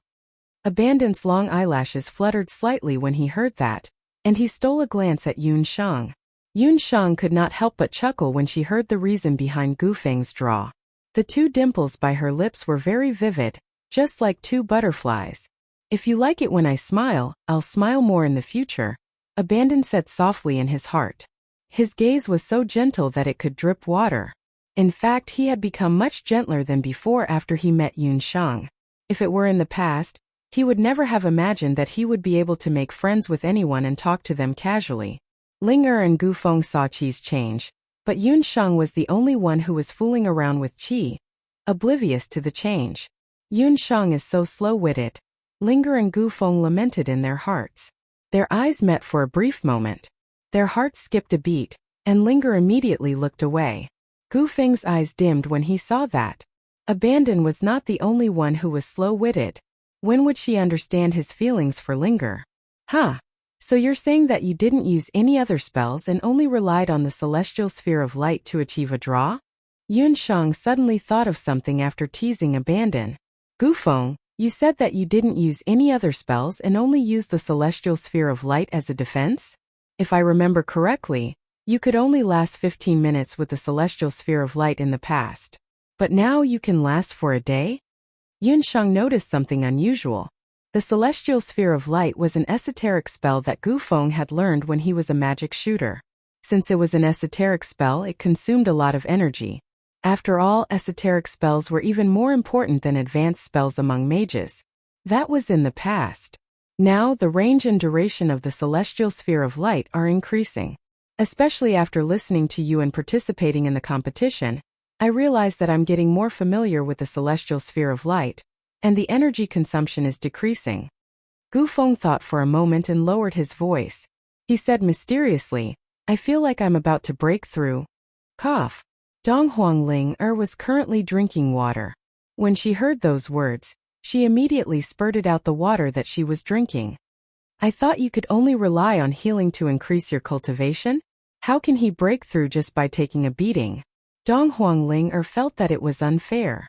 It was no wonder that Dong Huanglinger felt that it was unfair. She had risked her life in the Yellow Wings competition zone, and was almost crippled by Lu Qingqing, that eight-clawed woman. Yet, she had only improved a little. I don't know either. I just feel that the duration and range of my light celestial sphere have increased a lot recently. Especially for today's competition. If it wasn't because the judge couldn't hold himself back and declared that it was a draw, I could at least last another night. Gu Feng was very confident in his magic. Let's wait and see. If you make a breakthrough before Feng Tian and Yi Baiming, the continent's elite camp will vomit blood. Yunsheng encouraged Gu Feng. To celebrate, let's go out and have a meal. I haven't eaten meat for a month. Dong Huanglinger looked at Yunsheng with a pitiful expression. Because the members of Group 13 were all prodigals who didn't know how to manage money, after entering the city, Yunsheng was the one who had the final say on their food and clothing. Now that the monthly bonus was given, they could afford to have a luxurious meal. Let's go to the food pavilion. I heard that we can eat the meat of rank 8 demonic beasts there. Yunsheng was very generous this time. Her friends cheered and went to the food pavilion. Did you guys get rich? Oh right, today is the day of the monthly bonus. Did you guys win a lot of money in the Yellow Wings competition zone? Gu Feng looked at the menu after arriving at the food pavilion. Because they weren't in the same competition zone and Yunsheng and Donghuang Linger were mysterious, Gu Feng and she didn't know how they were doing in the competition zone. We didn't win in the competition zone. I found a part-time job to help Treasure Boat refurbish weapons and magic tools. Yunsheng and Donghuang Linger blinked. The two of them tacitly didn't reveal their results. It would be more shocking if they announced that they were the Flame Emperors a year later. Yunsheng gave a simple explanation of what had happened during the day, and also briefly mentioned Chu Yu's identity. Since she's from Treasure Boat, it shouldn't be a big problem. Qi and Gu Feng felt that this was a good idea. How's the situation with the others in the arena? Yunsheng casually asked. She had been engrossed in the competition and didn't pay attention to the other competition zones. Actually, she was a little curious. How was Night Fox's competition? She wondered how he fared compared to Feng Tian. Everyone is in the Yellow Wings competition zone, but most of them are in different divisions. Qi met a contestant from the mainland's warrior elite camp, and Qi won. Gu Feng didn't forget to ask around during the competition. Because he had saved many people in the mainland's warrior elite camp, he was able to find out the most information. As Yunsheng had expected, Yi Baiming and Feng Tian's battle results were the best. Both of them had maintained the record of complete victories so far. However, the other record holder was Chen Lianer. This came as a great surprise to both Yunsheng and Donghuang Linger. Chen Lianer is actually so strong? Her strength has indeed improved very quickly during this period of time. She defeated her opponents quickly in the first few rounds. Right now, she's a popular candidate to become the fighting king after Yi Baiming and Feng Tian. Gu Feng had seen Chen Lianer's matches. Chen Lianer had even used advanced wind-type magic. It seemed that her strength was at least on par with Qi's. The others didn't know, but Yunsheng knew best. Chen Lianer's abnormality was probably related to the Octoterra artifact on her. However, one thing was for sure. That artifact was definitely incomplete, and Chen Lianer hadn't made the artifact recognize her as its master. Otherwise, she wouldn't have only displayed her current strength. How did the two of you perform in the Yellow Wings competition zone? Qi asked. Well, we didn't embarrass the mainland's warrior elite camp. Yunsheng and Donghuang Linger chuckled. At about the same time, Chen Lianer and her mage companions walked out of the Heaven's Wings arena.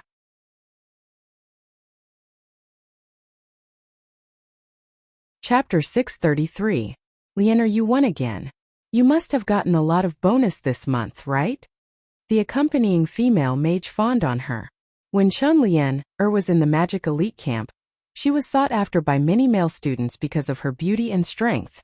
At that time, many female students in the camp were very disdainful of her. But ever since she came to the Heaven's Wings arena, she was like a fish in water. She had been winning since the first match. If it weren't for the abnormal genius Feng Tian in this team, Chen Lianer would have been the leader of this trial team. It's only 100,000 gold coins. It's a pity that I don't have many matches. Otherwise, I could still compete in this monthly tournament. It's only 10 consecutive victories. My goal is to be the fighting king, Chen Lianer said proudly. With that mysterious bracelet in hand, Chen Lianer was very confident of winning. The number of participants in the Earth's Wings arena was fewer than the Yellow Wings arena, and the corresponding number of matches was also much fewer. Therefore, 50 consecutive victories seemed to be much less than 100 consecutive victories in the Yellow Wings arena, but in fact the difficulty was about the same as the Yellow Wings arena. Chen Lianer firmly believed that as long as she had that strange bracelet in hand, she would definitely be able to achieve better results. But Lianer, your next opponent is Feng Tian. Aren't you worried? The female mage beside her asked. Chen Lianer and Feng Tian's matches were in the same arena. The two of them had not crossed paths in the previous rounds. In the newly announced match, Chen Lianer and Feng Tian would meet. It's just Feng Tian. How powerful can he be? Chen Lianer was full of confidence. The outside world was rumored to be very powerful, but she did not see how powerful he was. Just then they passed by the treasure boat. When the female mage beside her saw this, she hurriedly flattered, "Liener, if you continue like this, you will soon break through to become a sky mage. Maybe you will be the first one to break through in the magic elite camp. Why don't we enter the treasure boat and see what soul stones are suitable for your magic scepter?" These words struck a chord in Liener's heart. She also felt that if there were no accidents, she would definitely break through in a year's time. Liener glanced at the treasure boat and was dazzled by the luxurious style of the building. She had long heard of the name of Skywing City's treasure boat. However, she had been busy with the tournament and hadn't had the chance to visit it. She happened to be free today and had also received a bonus. Perhaps she could go and take a look. Liener was the former crown princess of Zhou State. Her family background was not bad. Naturally, she had seen countless treasures and artifacts. When she was still the crown princess, Yi Balian had secretly brought her to Zhou State's royal treasury in order to please her. However, even when she arrived at the treasure boat, she couldn't help but feel that her horizons were broadened. The Skywing City was truly one of the poles of the continent. There were many more treasures in the treasure boat than in Zhou State's treasure vault. However, the price of each item was also very high. This was also related to the origin of the treasure boat. There were many experts in Skywing City, and most of these experts had only two choices when they arrived at Skywing City. Otherwise, they would spend all their wealth and buy a house in the area. When these people did not have enough money, they would sell their artifacts and treasures for money. The other group of people would fight in the arena. They would either lose their lives in the arena or lose everything. Naturally, these people's belongings would end up in the hands of the treasure boat. The treasure boat would be bought at a low price and sold at a high price. Naturally, money would roll in. No matter how noble Liener's status was, she was only an ordinary sacred magician. All of her belongings had been handed over to Elder Hellion. Her performance in the Earthwings arena was also very ordinary. After a month, her bonus was only 100,000 gold coins. In the treasure boat, she couldn't afford to buy any high-level magical beast soul stones. Liener couldn't help feeling a little disappointed. However, she wasn't willing to walk out empty-handed. Thus, she simply suggested that they take a look at the artifact pavilion. It was at this moment that Liener noticed an inconspicuous stone on a display table on the treasure boat. When she saw the stone, Liener's heart skipped a beat. This was because the appearance of the stone was exactly the same as the missing part of her bracelet. If it weren't for the fact that there were other people beside her, she really would have immediately taken out that stone to see if it was the missing piece of her bracelet. After Liener obtained that old bracelet, she noticed that a part of it was missing. It was also because of that her bracelet always worked intermittently. If this stone was really a perfect match for that bracelet, then it would be very difficult for her to find a suitable stone. Who knew what kind of terrifying magic would be unleashed by that repaired bracelet? Liener suppressed her excitement and called the shop assistant over. "How much is this stone?" Liener inquired. That shop assistant happened to be the one who had received Yunsheng earlier. When he saw Liener, he muttered in his heart, "What's going on today? Why are there so many beautiful guests on the treasure boat?" However, although the lady in front of him was beautiful, she was still a little lacking compared to the two women he had met during the day. The shop assistant looked at the item that Liener was pointing at. He couldn't help but grumble inwardly. Why is it this stone again? What's the value of that stupid stone? Why are the two women asking for it? It turned out that after Yunsheng and manager Chu had agreed, the shop assistant had originally wanted to keep the stone. Who knew that he would coincidentally encounter the failure of Marshal Saint Feng's treasure saber?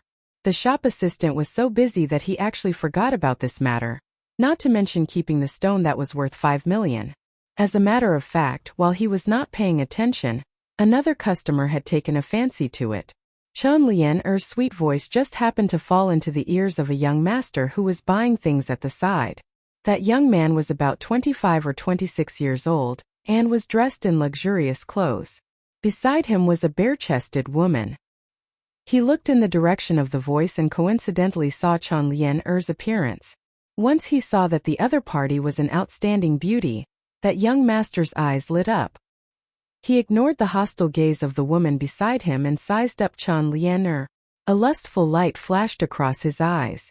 Chen Lian was already used to the admiring gazes around her. She even felt a bit of joy towards the admiration of this kind of man. She pretended not to notice and asked her own question. Lady, the price of this item is 5 million gold coins. The person on the treasure boat replied respectfully. What? 5 million?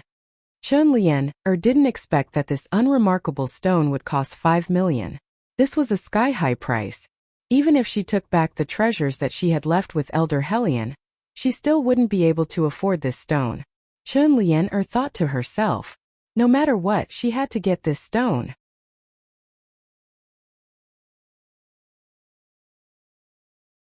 Chapter 634. 5 million. Isn't that too ridiculous? It's just a piece of rock. I can't see anything special about it.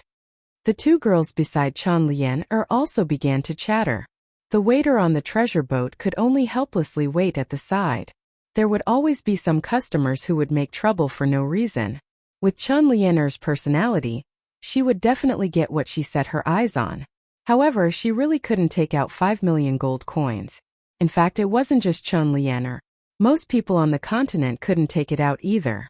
Not everyone was like Yun Shang, who knew how to earn money and would gamble and loot a burning house for no reason. Chen Lian's troubled look made her even more lovely. The young master's eyeballs were about to fall out. He cleared his throat and walked up. Miss, do you want to buy that rock? Only then did Chen Lian look at the man behind her. He was about 25 or 26 years old and wore an exquisite beast-skin warrior's robe. He wasn't handsome, but he wasn't detestable either.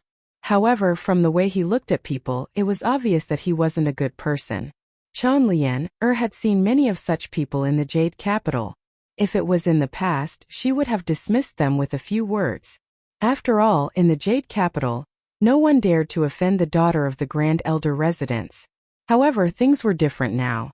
She was currently in Skywing City, where experts were as common as clouds.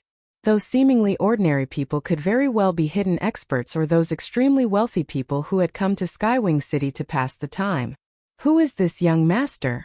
Chen Lian could only give a perfunctory answer. She lowered her eyes and had a shy expression. Eldest young master. When the waiter on the treasure boat saw the young master, he looked nervous and hurriedly went forward to greet him. You are? Chen Lian knew that this person's identity was definitely not simple. I am Skywing's tool. The Skywing City Lord is my father. This treasure boat is a property under my name. Skywing's Tua was the eldest son of the Skywing City Lord.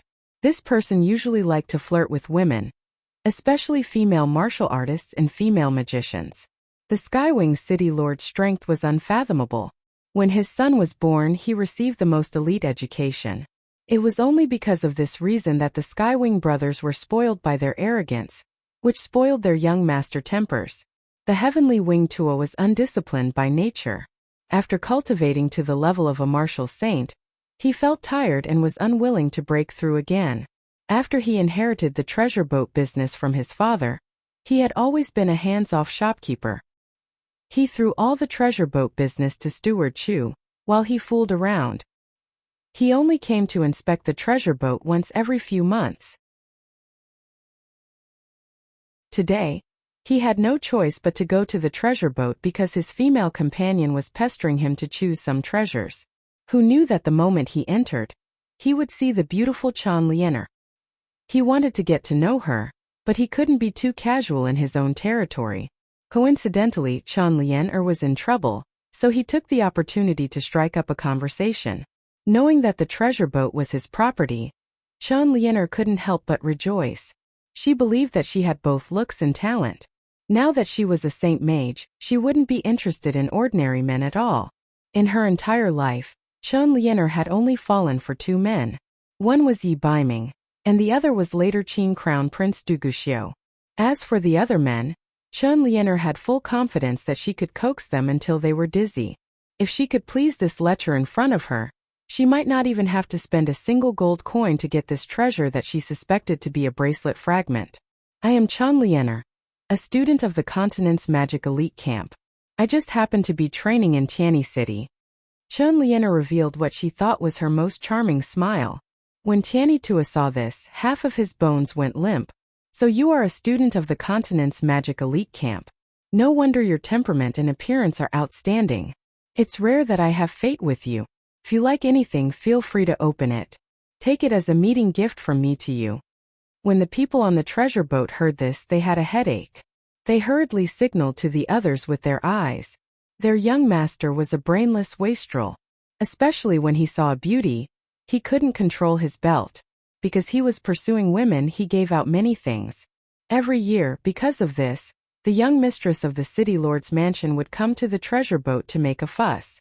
That waiter could only secretly instruct someone to find Steward Chu. Steward Chu was an old man of the city lord's mansion, and could speak on a daily basis.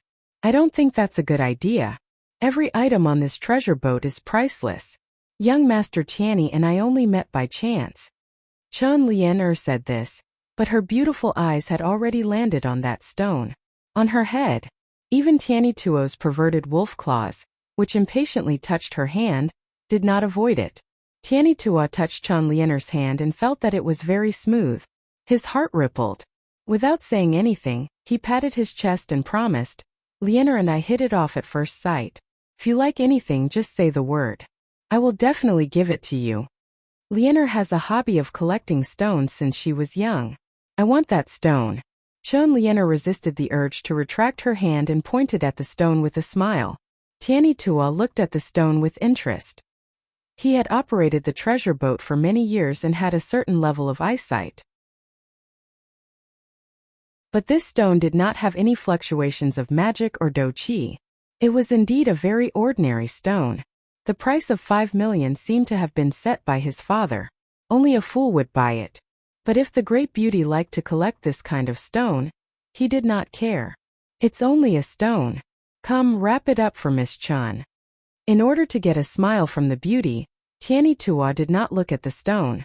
But young master, you must first tell Manager Chu. The people on the treasure boat did not dare to say it out loud. Tianyi Tua had randomly sent women's items. The master of Tianyi City had ordered that in the future, if the young master did so again, he must obtain Manager Chu's permission. Who is the master here? If I tell you to take it, then take it. Tianyi Tua glared fiercely at the clerk.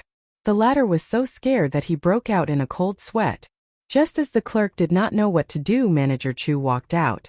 Young master, this stone has already been taken by someone. This subordinate promised her to keep it for a year. It has already been taken off the shelf. I don't know which insensible clerk got on the wrong shelf.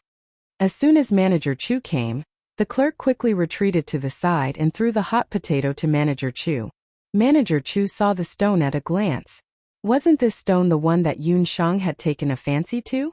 She had already promised Yun Shang. She did not know which clerk did not have eyes and did not take it away in time. Then, it was so unlucky that it was taken by someone else. Just now, someone had already told Manager Chu what had happened. The young woman in front of him was obviously not a kind person. She wanted to take advantage of the young master's admiration. Who took a fancy to it? Tianyi Tua was a little unhappy when he heard this. It was just a broken stone. When did it become so popular? It's a regular customer.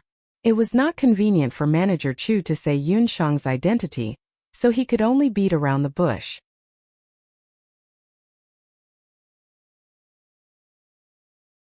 Chapter 635. Did that person pay the deposit?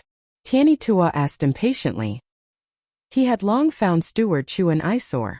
The other party seemed to be here to help him, but in private, he was sent by his father, who disappeared all year round to monitor him. Usually, this old woman took advantage of her seniority in the shop and kept interfering with him. She was an eyesore, and Tianyi Tua had long wanted to drive her away. If not for the fact that she was Chu Yu's mother, allowing her to stay here and have more chances to see Chu Yu, Tianyi Tua would have ordered someone to leave. No. Yun Shang only had tens of thousands of gold coins with her. She still needed to buy some basic medicinal herbs, so Steward Chu did not take her deposit. At that time, Steward Chu did not expect that there would be a second customer who would take a fancy to this stone so quickly. Then that's it. Without a deposit, it's just empty talk. This stone is given to Miss Chun. Tianyi Tua ordered someone to wrap the stone up. Eldest young master, if the residence knows about this, I'm afraid it won't be peaceful. Steward Chu was also a man of his word. Since he had promised Yun Shang, he would definitely do it. The person in the residence that Steward Chu was talking about was Tianyi Tuo's eldest young mistress. This eldest young mistress was famous for being fierce. Previously, because of the eldest young master's affairs outside, she had caused a lot of trouble. Tianyi Tuo's heart quivered at Steward Chu's silent reminder. He thought again. If the beauty beside him got the stone and cut off all ties with him, wouldn't he be at a loss? But if he promised the beauty and did not keep his promise, wouldn't he lose face? Steward Chu, how has sister you been recently? I've been talking about going to the arena to see her. Tianyi Tua asked indifferently. Hearing his daughter's name, Steward Chu's originally firm tone immediately softened. Steward Chu was secretly angry. Tianyi Tua was really worse than a pig or a dog. Chu Yu was his daughter. The mother and daughter had always depended on each other in the Tianyi City Lord's residence. Chu Yu was born with good looks. When she was 13 or 14 years old, Tianyi Tua, who had already married, had already set his eyes on Chu Yu. He took advantage of eldest young mistress and Steward Chu's inattention to seduce Chu Yu many times with words and actions. However, Chu Yu sternly reprimanded him. He still didn't give up. Once, he actually used the excuse of being drunk to sneak into Chu Yu's room. Fortunately, Steward Chu happened to be sleeping in Chu Yu's room that night, so his daughter managed to avoid a calamity. From then on, in order to break away from the eldest young master's entanglement, Steward Chu had no choice but to send his daughter, Chu Yu, to the Skywing Arena. Although the second young master was not a kind person, he was not fond of women. Compared to the first young master, at least he did not have to worry about his daughter being taken advantage of. Seeing Steward Chu admit defeat, Heavenly Wing Tower was even more pleased with himself. He immediately ordered people to wrap up the stone. The stone was quickly wrapped up and delivered to him. When Chun Lianer saw that she had obtained the stone without any effort, she was secretly delighted. Just as she was about to take it, she was stopped by Skywing Tower's hand. The other party didn't forget to pinch her delicate and smooth hands. Chun Lianer felt disgusted, but on the surface, she did not reveal too much displeasure.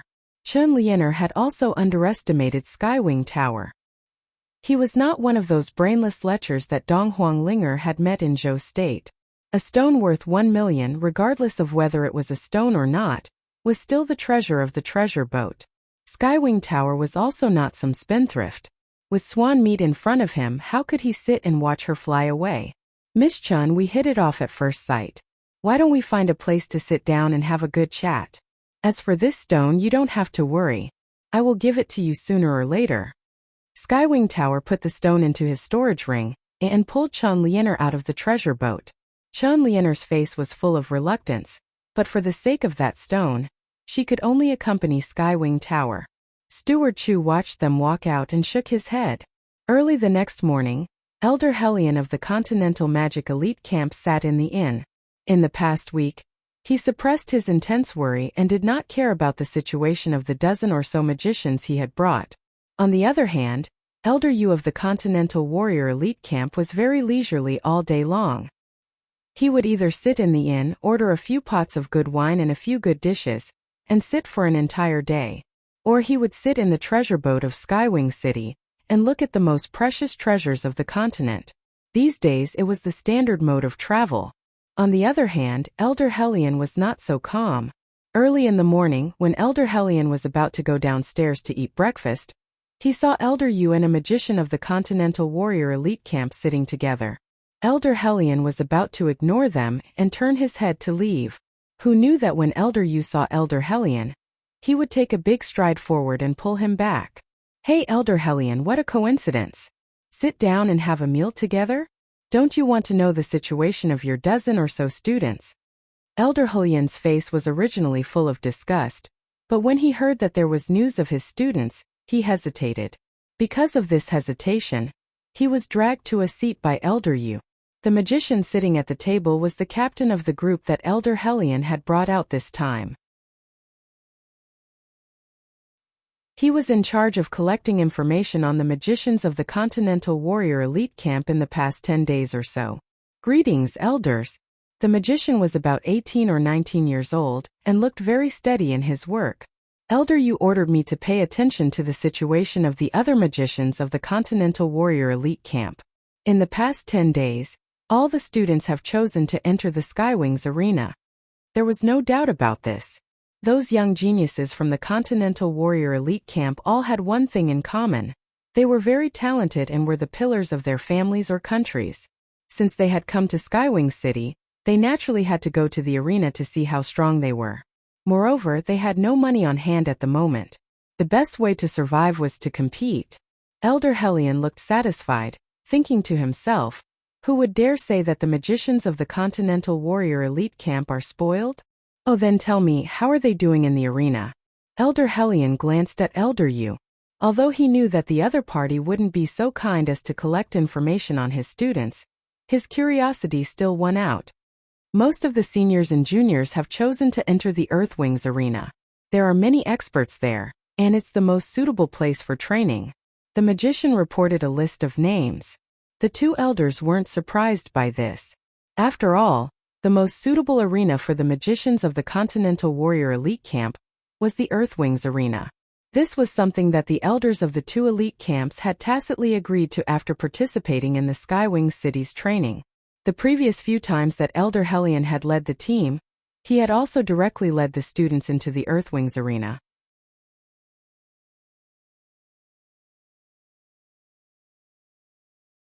Chapter 636. Whether it was a mage or a warrior, the best way to grow was to compete with opponents of equal strength. This was also the teaching model that the elite warrior and mage camps of the continent most approved of. However, two mages from the elite mage camp have joined the Yellow Wings division. The warrior hesitated. Haha, that's nothing. In a team there are always some people who are weaker. The Yellow Wings division is actually not bad. Elder Yu chuckled and looked mischievously at Elder Hellion. Elder Hellion's face twitched. The Yellow Wings division was publicly recognized as the worst of the four major divisions in the Heaven's Wings arena. The division there was a mix of good and bad people. In the early years, many fugitives, assassins, and third-rate characters who couldn't survive on the continent had all mingled in that training ground. That kind of place was pretty good for training some hunters, but for the genius-level students of the continent's elite mage camp, it was a piece of cake. In the past, Elder Hellion simply couldn't be bothered to bring people to the Yellow Wings division to observe. Elder Hellion wasn't surprised to learn that someone had gone to the Yellow Wings division. After all, he treated all the students equally this time. Yunsheng, Gufeng, and the others accompanying the team were weaker in magic to begin with. In layman's terms, they were the team's doctor and mage. Elder Hellion couldn't imagine how Yunsheng and the others had passed these few days. Even if they had gone to the Yellow Wings division, they wouldn't have had much of an advantage.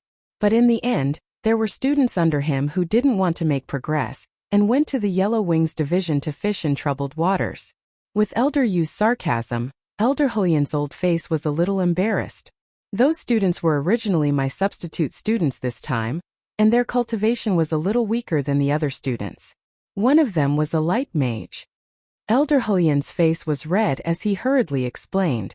Oh, you mean that disciple of the Light She? Haha, that mage went to the Earth's Wings division, but the battle situation. Elder Yu also knew Gufeng. The continent's elite camp wasn't like other places on the continent.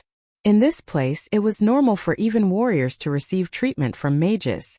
Teacher Guangxi had cooperated with Elder Yu before, so Elder Yu was also aware of the new light magic student he had accepted this year.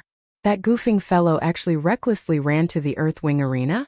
That kid actually went to participate in the competition. He was a light magician who didn't even know how to use offensive magic. How could he go to the arena? Wouldn't that be courting death? Elder Hellion was also frightened by this news. His forehead was covered in cold sweat. Elder Hellion's plan was for a light magician like Gufeng to find a job as a healer in the arena. He would definitely be in high demand. What Elder Hellion did not know was that the Hidden Night Pavilion was so powerful in the arena that it was impossible for Gufeng to treat someone without permission. No, Elder Hellion thought. He had to find that kid Gufeng. If he was careless and lost his life in the arena, how would he explain it to teacher Guangxi and the other elders? Gufing is also someone who has broken the record in the Earthwing arena. In the past 8 or 9 days he competed in 15 matches. He also worked very hard, but he lost all 15 matches, Elder Yu said unhurriedly. Lost all 15 matches? The corner of Elder Hulian's mouth twitched. If there was a hole in the ground under his feet, he would definitely jump in without hesitation. However, Elder Helian did not care too much about Gufing's victory or defeat. We still have Feng Tian. With Feng Tian's strength, he will definitely be able to set a record in the arena. Elder Helian remembered that he still had a trump card, Feng Tian. Feng Tian was aiming for the Fighting King in the Earthwing division. Elder Helian dared to bet with Elder Yu because his biggest trump card was Feng Tian. He did not tell anyone that Feng Tian's strength was already that of a sky sorcerer. With his strength, it was only a matter of time before he broke through. Based on this point alone, Elder Helian had full confidence in defeating the warrior elite camp. Elder Helian, junior brother Feng Tian is indeed very outstanding. He has already won 11 matches in a row in just over 20 days. The warrior from the elite warrior camp of the mainland echoed. Elder Helian immediately regained his confidence. 11 matches. For a newcomer, this was an amazing result. If this continued, Feng Tian would win 50 matches within a year and obtain the title of Grappling King in the Earthwings competition zone. It was almost certain. However, the warrior changed the topic. Our mainland's elite warrior camp has also set a record. Junior brother Yi has already won 12 matches in 20 days. 12 matches? Elder Hulian's smile froze. He had almost forgotten that the warrior elite camp also had their own trump card. Yi Baiming, known as the most outstanding genius of the warrior elite camp in the past 100 years, was also on the verge of breaking through to the martial sage realm. He had also participated in the Earthwing division's competition. Elder Hulian's heart skipped a beat when he saw the proud expression on Elder Yu's face. Speaking of which, he did not know Yi Baiming very well. However, Yi Baiming was the only direct disciple that the great elder of the warrior elite camp, Gue Yu, had accepted in the past 10 years. The other disciples were all disciples in name. Direct disciples were disciples who inherited the mantle. From this, it could be seen that Yi Baiming's talent was astonishing. The great elder of the warrior elite camp was famous for his high standards. How could the foundation of the disciple he had chosen be bad? Just this point alone proved how outstanding Yi Baiming's talent was. Yi Baiming's strength was close to that of a martial sage, while Feng Tian's strength was that of a sky sorcerer. In terms of the martial and sorcerer realms, their cultivation should be about the same. However, it would be hard to say if they were to really compete. Sorcerers had all kinds of unique spells, while warriors also had blood frenzy and unique battle techniques. Elder Helian, if Feng Tian and Yi Baiming were to meet, who do you think would win? Elder Yu asked intentionally. That's hard to say. Moreover, the two of them might not meet. Elder Helian was no longer in the mood to ask about the other students' competition. Although he spoke vaguely, he knew very well how big the Earthwing division was and how many top contestants there were. These two people were both monstrous-level contestants. Both of them were aiming for the title of Fighting King in the division. They would definitely meet. When that time came as an elder, he would definitely be there to watch the battle. After Elder Helian received this news, he only wanted to find Feng Tian as soon as possible and reminded him to be careful. He did not have the mood to stay any longer and went straight to his room to think of a way to contact Feng Tian. Sob, I accidentally fell asleep while writing. I've been out for 3 days and haven't had enough sleep. I'll update the second chapter at noon.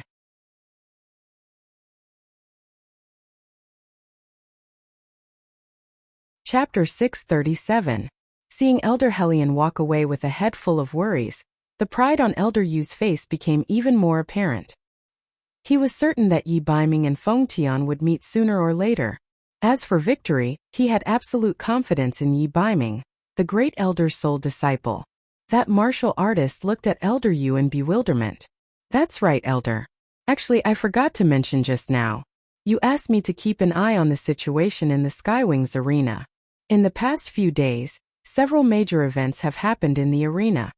Apart from being concerned about his own students, Elder Yu was also very concerned about the situation in the Skywings arena. This was because everyone knew that the Skywings arena was the pinnacle arena for warriors, magicians, and summoners on the continent. Here, contestants who obtained the title of King of Combat would become influential figures on the continent in the future.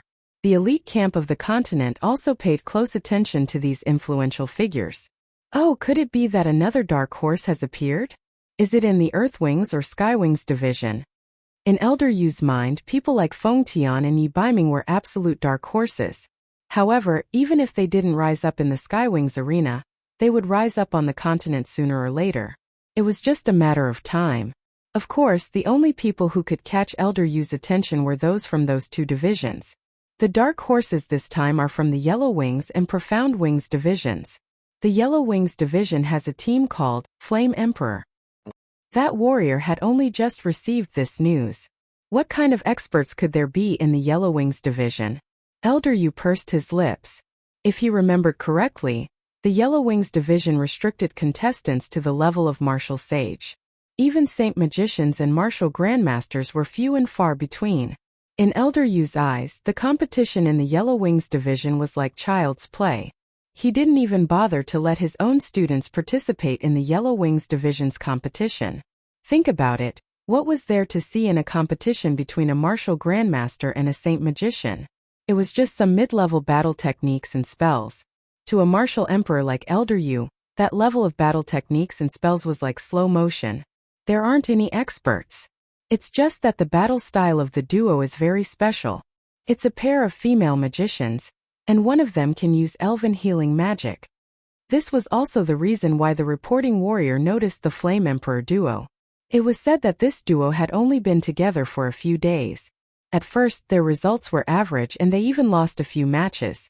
However, about 5 days ago, the Yin Emperor duo started winning. In about 5 days, he had already won 5 matches. Elven magic? Are they from the Immortal Keeper Nation? Elven magic was very rare. Compared to light magicians, elven magicians were even rarer. Even the continent's magic elite camp did not have one in all these years. This was because elven mages must have elven blood. The elves of the Immortal Keeper Nation were especially xenophobic. Their mages almost never appeared on the continent. That shouldn't be the case. However, their battle tactics are very special. One attacks while the other heals and supports. That's why they're like fish in water on the Yellow Wing battlefield. The reporting martial artist side. Actually, as a battle team, martial artists like to team up with a healing-type magician. This way, when they went out on missions, their chances of winning would be much higher, and their casualty rate would also be much lower. One attacks while the other supports. This kind of combination can at most win against some mid to low-level contestants. In the later stages, like the monthly tournament, this kind of combination won't be able to win. After all, how strong can a single person be? Elder Yu's combat experience far surpassed these fledgling students of the elite camp. In a team battle, unless one side's strength was heaven-defying, the elven magician team would ultimately lose. Healing-type magicians all had one thing in common. They were not proficient in offensive magic. Or it could be said that their magic souls were not suitable for learning offensive magic. Of course, there were some magicians on the continent who could learn defensive and offensive magic at the same time.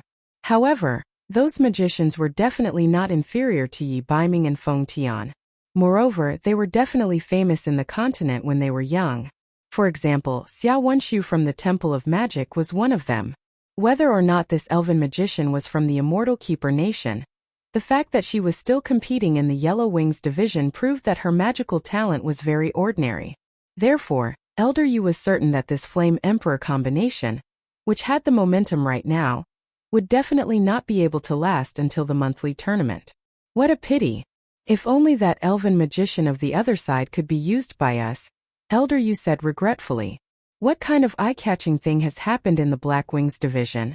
The Black Wings division was the Magical Beast division. This division had always been the most low-key, but the casualties were also the most disastrous. This was because magical beasts were not humans. In places like the arena, the blood and gore would drive magical beasts into a frenzy. In the Black Wings division of the Skywings arena, Magical beasts generally appeared at the 9th level and below. Just yesterday in the Black Wings division, a magical beast killed 2 patrolling referees in the middle of a competition in progress and escaped. Now, everyone in the Skywings arena is encircling and suppressing that magical beast. Because magical beasts were participating in the Black Wings arena, compared to other divisions, there would be an extra referee. And the extra referee would definitely be a summoner. You're saying that the patrolling referees and the summoner were killed? That summoner is from the Zao state? Most of the summoners on the continent were from the Zao state, and the Skywings arena had a habit of borrowing summoners from the Zao state all year round. Yes, and it's a summoner. I heard that the Zao state is furious and will send someone over in the next few days. The Zao state was not to be trifled with, and a summoner at the level of a summoner was not ordinary. This doesn't sound normal. The strength of a Zao state summoner, especially a wizard beastmaster, should be completely enough to control a 9th level magical beast? Elder Yu was very surprised when he heard this news. This was much more shocking than the news of the elven magician earlier. In fact, this news had already become the hottest topic in Skywings City. That magical beast's whereabouts were still unknown. The Black Wings division and the Earthly Wings division were close to each other, and the division where that magical beast was just happened to be right next to the division where that warrior had competed that day.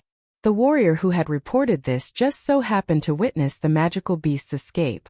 That magical beast broke through in the arena and became a beast king. That summoner's magical beast wasn't a match for a beast king. This disciple and a few of our junior brothers and sisters nearby all saw it with our own eyes. That day's situation was still very dangerous. That magical beast was an Earth-type magical beast, and its attack power was very shocking.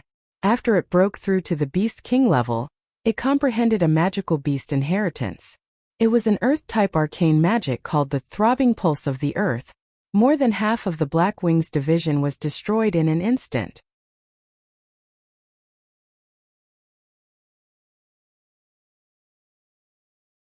Chapter 638. A Beast King level magical beast. Is this news true? Elder Yu's chopsticks fell to the ground when he heard the news. It's absolutely true.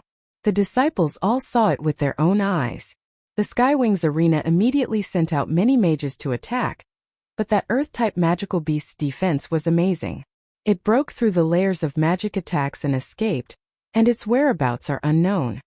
The situation at the time was very complicated. Those contestants who had not yet broken through to Martial Saint or Sky Mage felt a violent tremor as if the sky and earth were falling apart. Immediately after, there was a terrible roar, and an ugly magical beast appeared in the sky. That magical beast still had magic chains on its body. It shook its newly grown wings and fought its way out of the countless spells. The tragic situation was unforgettable. Skywing City is so big. Even if that magical beast escaped the city, it definitely couldn't escape the territory of Skywing City. Elder Yu lamented. Skywing City looked like it was only the size of a city, but its surroundings were densely covered with the territory of the Skywing City Lord. As long as the Skywing City Lord wanted to capture that magical beast, even a Beast King would not be able to escape. A Beast King level magical beast. It was no wonder that even the Zao state was alarmed this time. On the one hand, the Zao state had lost face because of the death of the summoner, and they had to regain their dignity. On the other hand, a Beast King level magical beast had not appeared on the continent for more than 100 years. At present, all the Beast King level magical beasts on the continent already had masters. Most of them belonged to those monsters on the level of Emperor Zao, such as the Pope in Red or the Lord of Grand Imperial City. A Beast King level magical beast with no one living in it, and one that had comprehended the beast inheritance and profound magic at the king level, its value could be said to be immeasurable. It was likely that not only the Skywings arena, but also the Zao state would not let this matter rest. But this time Elder Yu's prediction was wrong again. For some reason, although the arena had sent out a large number of people, the Skywing City Lord did not appear. That magical beast king that had escaped did not appear for the next few months. But that didn't stop the Zao state's people from showing up. This time the Zao state had sent a summoner over. The arrival of the summoner was also a great opportunity for Yun Shang. No matter what, we have to pay close attention to this news. If this magical beast really does end up in the hands of the Zao state, I'm afraid it will affect the search for the divine artifact in the future. Elder Yu frowned. The innate talent of Earth-type magical beasts was not only their amazing defense, but also their ability to hunt for treasures, especially the Demon Beast King. If it fell into the hands of the Zao state, it would be even more difficult to find the 8 barren divine artifacts in the future. However, this time around, Elder Yu guessed wrong. Even though the Skywing Arena had dispatched a large number of people to chase after the fleeing magical beast, they still hadn't found any trace of that fleeing magical beast. This matter had also become the hottest topic of discussion among people during their leisure time. Right now, only 2 days had passed since the start of the monthly competition between Yunsheng and Donghuang Linger. 2 days later, Yunsheng and Donghuang Linger arrived at the Skywing Arena. The treatment of the monthly competition was much better than the daily competition. There were a total of 6 teams participating in the monthly competition, and they had to go through 3 rounds of competition to determine the top 3 of the monthly competition. They would receive 1, 2, and 3 times the points respectively. However, only the top 3 of the monthly competition would be in first place. Only the champion of all 12 monthly competitions would be able to enter the annual competition. Flame Emperor was participating in the monthly competition in July. With Chu Yu's help, Yunsheng and Donghuang Linger were able to obtain the information of the other contestants in the monthly competition 3 days before the competition. This information detailed the strength of the other teams, as well as the magic and battle techniques they were good at. There were a total of 6 teams participating in the monthly competition. If Flame Emperor wanted to meet Qiu Qingqing's Tortoise Blade, they needed more than just luck, but also strength. Flame Emperor went to the 9th competition zone first. Coincidentally, the individual competition in the morning had ended, and a group of contestants walked out of the lounge. After staying in the Yellow Wings competition zone for a long time, the older contestants gradually accepted the 2 of them. Congratulations, Flame Emperor. I heard that you guys made it to the monthly competition. Do your best and become the champion of the monthly competition. You can also win some face for our 9th competition zone. It's a pity that the ticket price for this monthly competition is too high. We can't afford the ticket and can't go and cheer for you guys. Other than Flame Emperor and Twin Dragons who volunteered to compete in the 9th competition zone, most of the contestants who competed in the 9th competition zone were either pushed aside or suppressed. These people, including Kong Fei and Lu Qingqing, were already displeased with the first competition zone. We appreciate everyone's kind intentions. We will do our best to compete, Flame Emperor replied passionately. Oh right, I have always had a question. You have competed so many times in a row, don't you need to meditate? Also, Flame uses elven magic, so the consumption of magic should be very high. A contestant who was more familiar with Flame Emperor asked. In order to enter the monthly competition sooner, the Flame Emperor team was spinning like a top. For mages, after using magic, they needed to meditate to recover their magic power. This was especially true for mages below Sky Mages. Because they hadn't comprehended the 4 major magic mysteries, they needed to meditate for a longer time.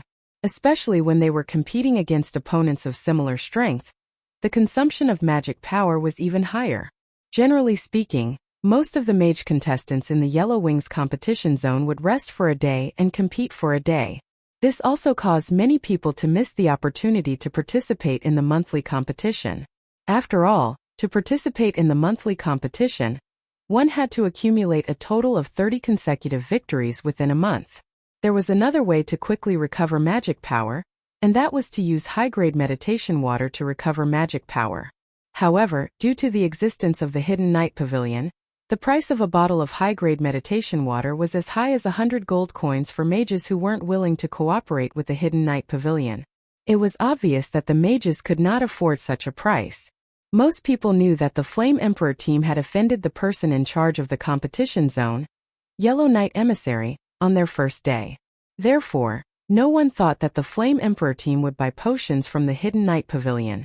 However, everyone also saw that the Flame Emperor team competed every day, and almost didn't miss a single match. Moreover, they sometimes participated in multiple matches in a day, including single matches and double matches, but they didn't seem to be overwhelmed. This kind of desperation made many male warriors and mages blush with shame. They didn't seem to be in a situation where their magic power was depleted. "No, we have meditation water." Flame Emperor took out a bottle of meditation water and threw a bottle to the mage who was closer to them.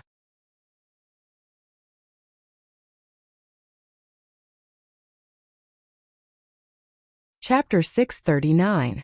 The magician had just finished the competition and consumed more than half of his magic power. His body was weak and he urgently needed to meditate. The magician looked at the bottle of meditation water. There was no sign of the hidden night pavilion on it. He was suspicious but still drank the bottle of meditation water. After drinking, he didn't forget to wipe his mouth and release a spell. Amazing! He recovered all of his magic power. The magician was shocked when he tried it. He just came out of the arena a quarter of an hour ago. It was impossible for him to recover his magic power. The other veteran players were also shocked when they saw this scene. Hidden Night Pavilion is willing to sell medicine to you? Among the veteran players, many of them had a bad relationship with the Hidden Night Pavilion. The Hidden Night Pavilion put these people on the blacklist. If they want to buy medicine, the price is at least 3 times higher. Even if they have money, they can't buy medicine. It's not like all the pharmacists on the continent are dead. Why can't they get the medicine from the Dark Night Pavilion? This is the meditation water of the Little Ci Entong. Its effect is not worse than the Dark Night Pavilions. The Emperor disdainfully said, "Little Ci Entong? There are medicinal pills and potions of the Little Ci Entong here?" Among the veteran players of the Yellow Wings division, many of them came from the Zhou state.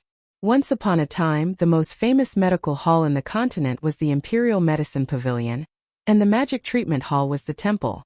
But no one knew when it started. It seems that the Little Ci Entong began to rise since the rise of the A-ranked hunting corps. The rise of the Little Ci Entong formed a prairie fire. From the Zhou state, it began to expand to other places in the continent. At first it was the hunters, then it was the civilians. Because of the model of selling medicine and medicinal pills, the price of medicine was relatively low. Whether it was nobles or civilians, they liked to buy the medicine of the Little Ci Entong. If the medicine in hand was really from the Little Ci Entong, then the quality was naturally impeccable. But where did you get the medicine of the Little Ci Entong? The Hidden Night Pavilion almost monopolized the medicinal pills of the entire city. Refining and selling, how did this medicine come about? Did the Little Ci Entong set up a medical hall in the Skywing City? These players were all very smart. Although they saw the effect of the medicine, they still had some doubts. Yin had long expected that they would ask this question. "My friend." It was said that the current young master of the Everlasting Chamber of Commerce was preparing to develop a business in Skywing City. In the future, the Everlasting Chamber of Commerce's airships would return to Skywing City twice a month.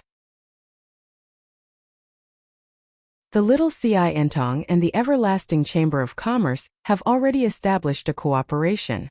Every time the Everlasting Chamber of Commerce's airship arrives, they will deliver a batch of Little Ci Entong's medicines.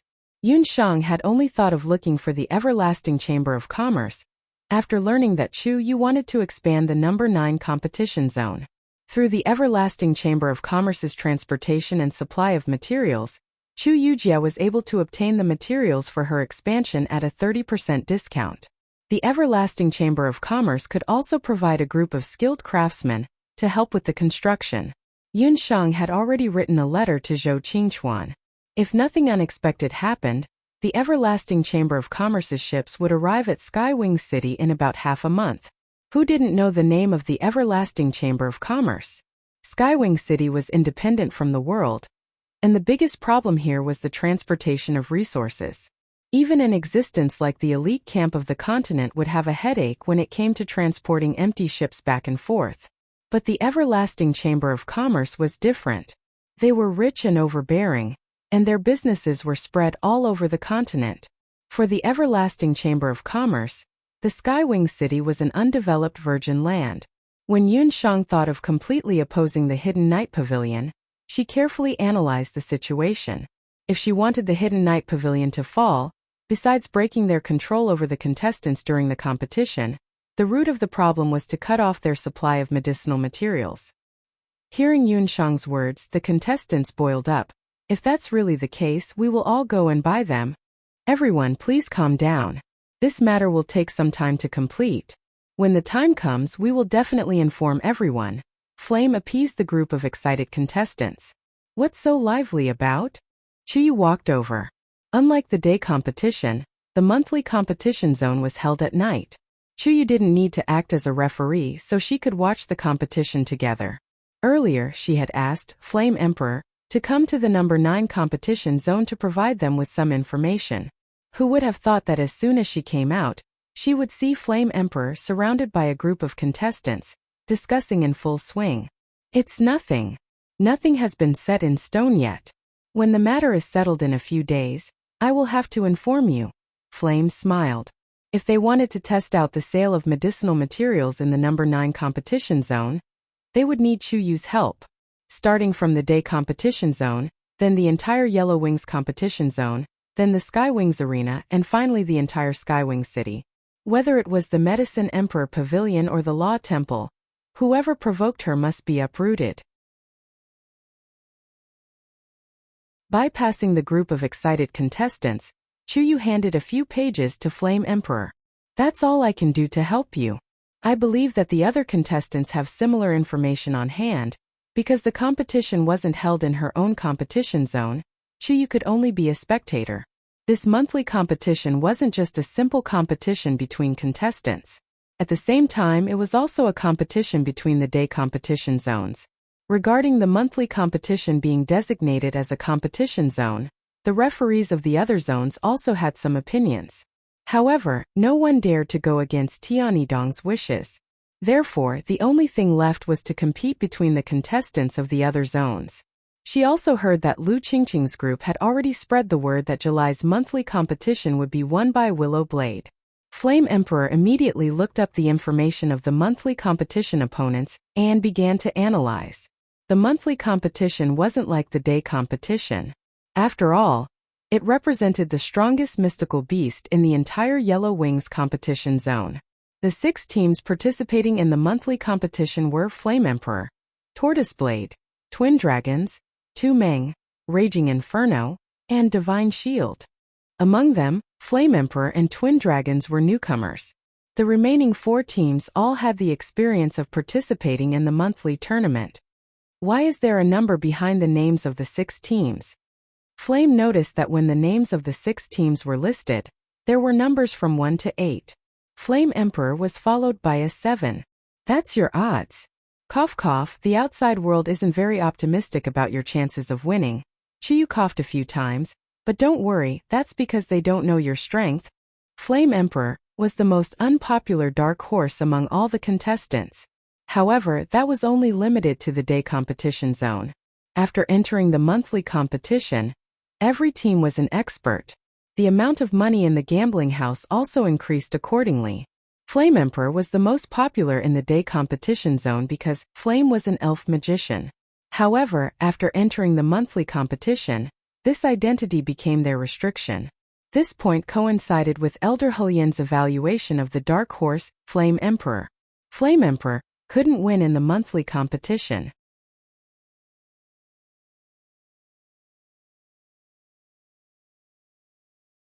Chapter 640. Elf mages, especially water elven mages, are mostly good at healing. However, when it comes to attacking, they are somewhat lacking. Flame Emperor is equivalent to having only one person capable of attacking. This way, in the monthly tournament where experts are as numerous as clouds, he would be at a disadvantage. Therefore, Flame Emperor's market wasn't that optimistic. Flame Emperor and Flame Emperor were both silent. Worried that the two of them would think too much, Chuyu urged the two of them to go to the first competition zone earlier to get used to it. At the same time, they could also observe the strength of the other contestants.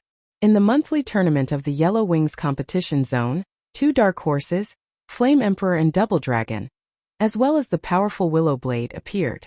It is said that the strength of these few teams is close to that of the Earth Wings competition zone. By only spending the fee of the Yellow Wings competition zone, one could watch the exciting matches of the Earth Wings competition zone. Because of this, the monthly tournament this time was unprecedentedly popular. Because of this, the monthly tournament in August was also known as the once-in-a-decade exciting monthly tournament. Because of this, the first competition zone specially expanded the venue and added 1,000+ temporary seats. The number of spectators for the monthly tournament could reach an unprecedented 3,000 people. That Kong Fei's methods were also not bad. He must have been envious of the income of the 9th competition zone and whispered some pillow talk to the second young master. After this monthly tournament, the first competition zone will definitely earn a lot of money. Chuyu informed Flame Emperor that in this competition, there is another new team called Double Dragon that directly entered the monthly tournament. Most of the contestants for the monthly tournament were old faces. Even Lu Qingqing was entering the monthly tournament for the second time. That afternoon, Yun Sheng and Dong Huanglinger arrived at the first competition zone. Because the identities of the two of them were confidential, Yun Sheng didn't even inform Gufing and Qi. Similarly, the monthly tournament also had a contestant resting area. However, compared to the daily tournament contestants' resting area, the monthly tournament contestants' resting area was much more luxurious. Magic lamps of various colors flashed, and chairs covered in thick animal skins were placed beside the chairs. Fine wine and food were placed on the side for the contestants to enjoy freely. The monthly tournament contestants were all outstanding existences in the Yellow Wings competition zone. The monthly tournament was also able to attract a lot of guests and rich people who came to Skywing City for sightseeing. Therefore, the treatment for the contestants in the arena was also much better. Flame Emperor walked into a resting area that was similar to a modern small private room. The other 5 groups of monthly contestants who were going to participate in the competition were already waiting there. Flame Emperor immediately saw Lu Qingqing, who was occupying a corner by herself. This was the first time Yan had met Lu Qingqing. Last time, Yan was only focused on saving the Emperor and didn't have time to see Lu Qingqing clearly. Lu Qingqing, as described by Dong Huangling earlier, had an enchanting appearance. She had long hair that was like a waterfall and a pair of blue eyes that were like the sea. Her entire body looked as if it had no bones as she leaned against the soft couch.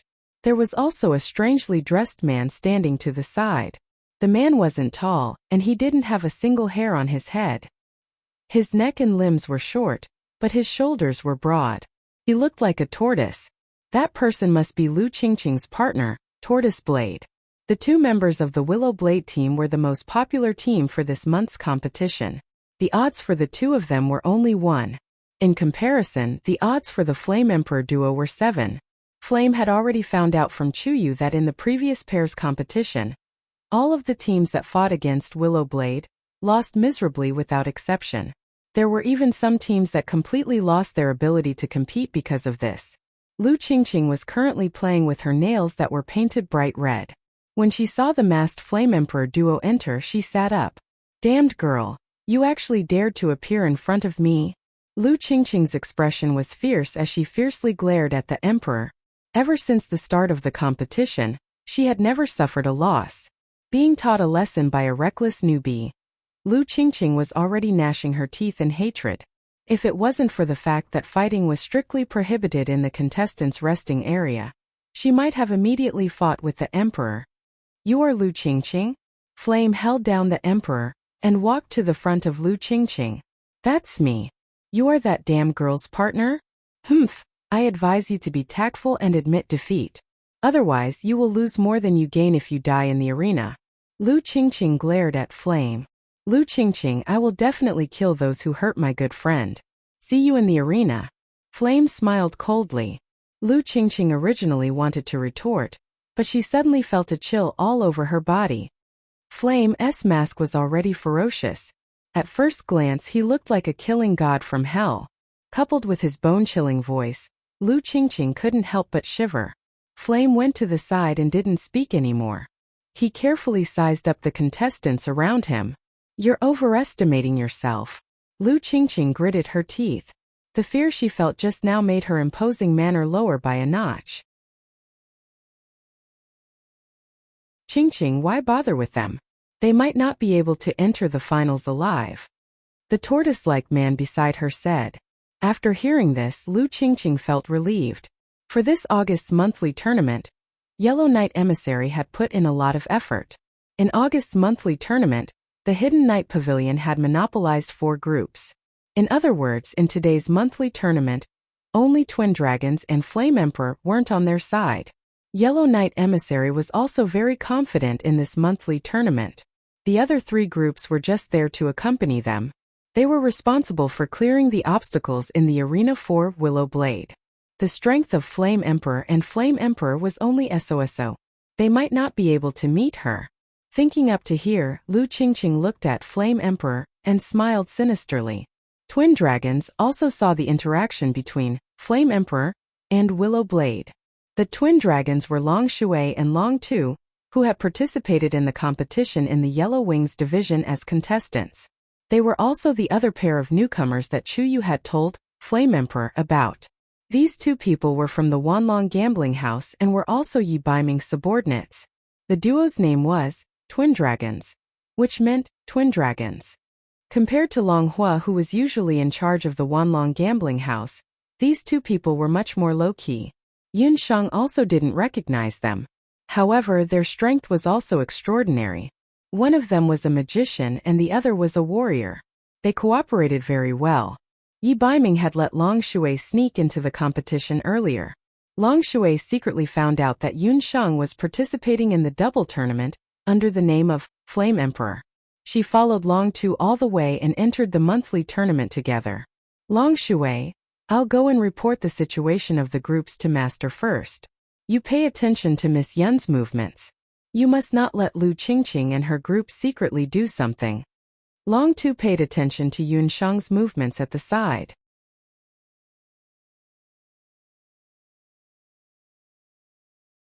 Chapter 641.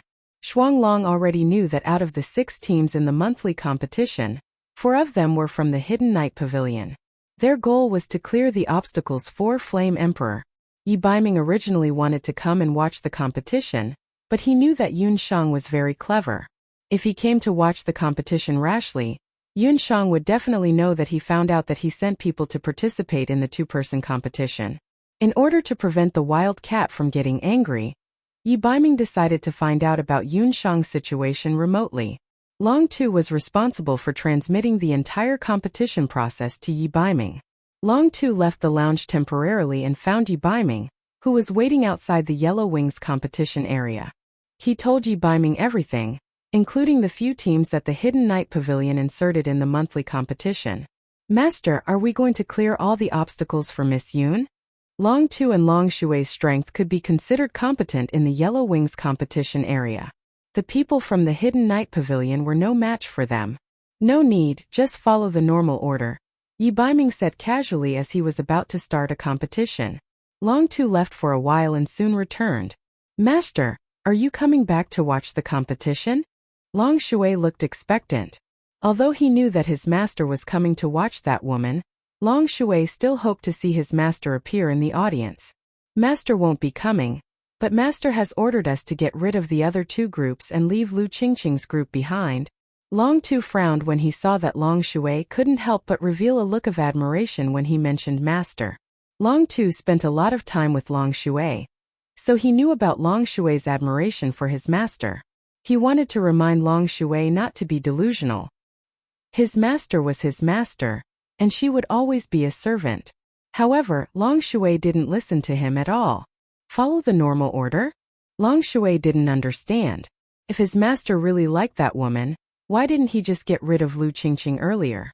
Master said that Miss Yun likes to enjoy the process of torturing people. No one else is allowed to touch her enemies. Otherwise, Miss Yun will be unhappy. Long Tu was an honest man.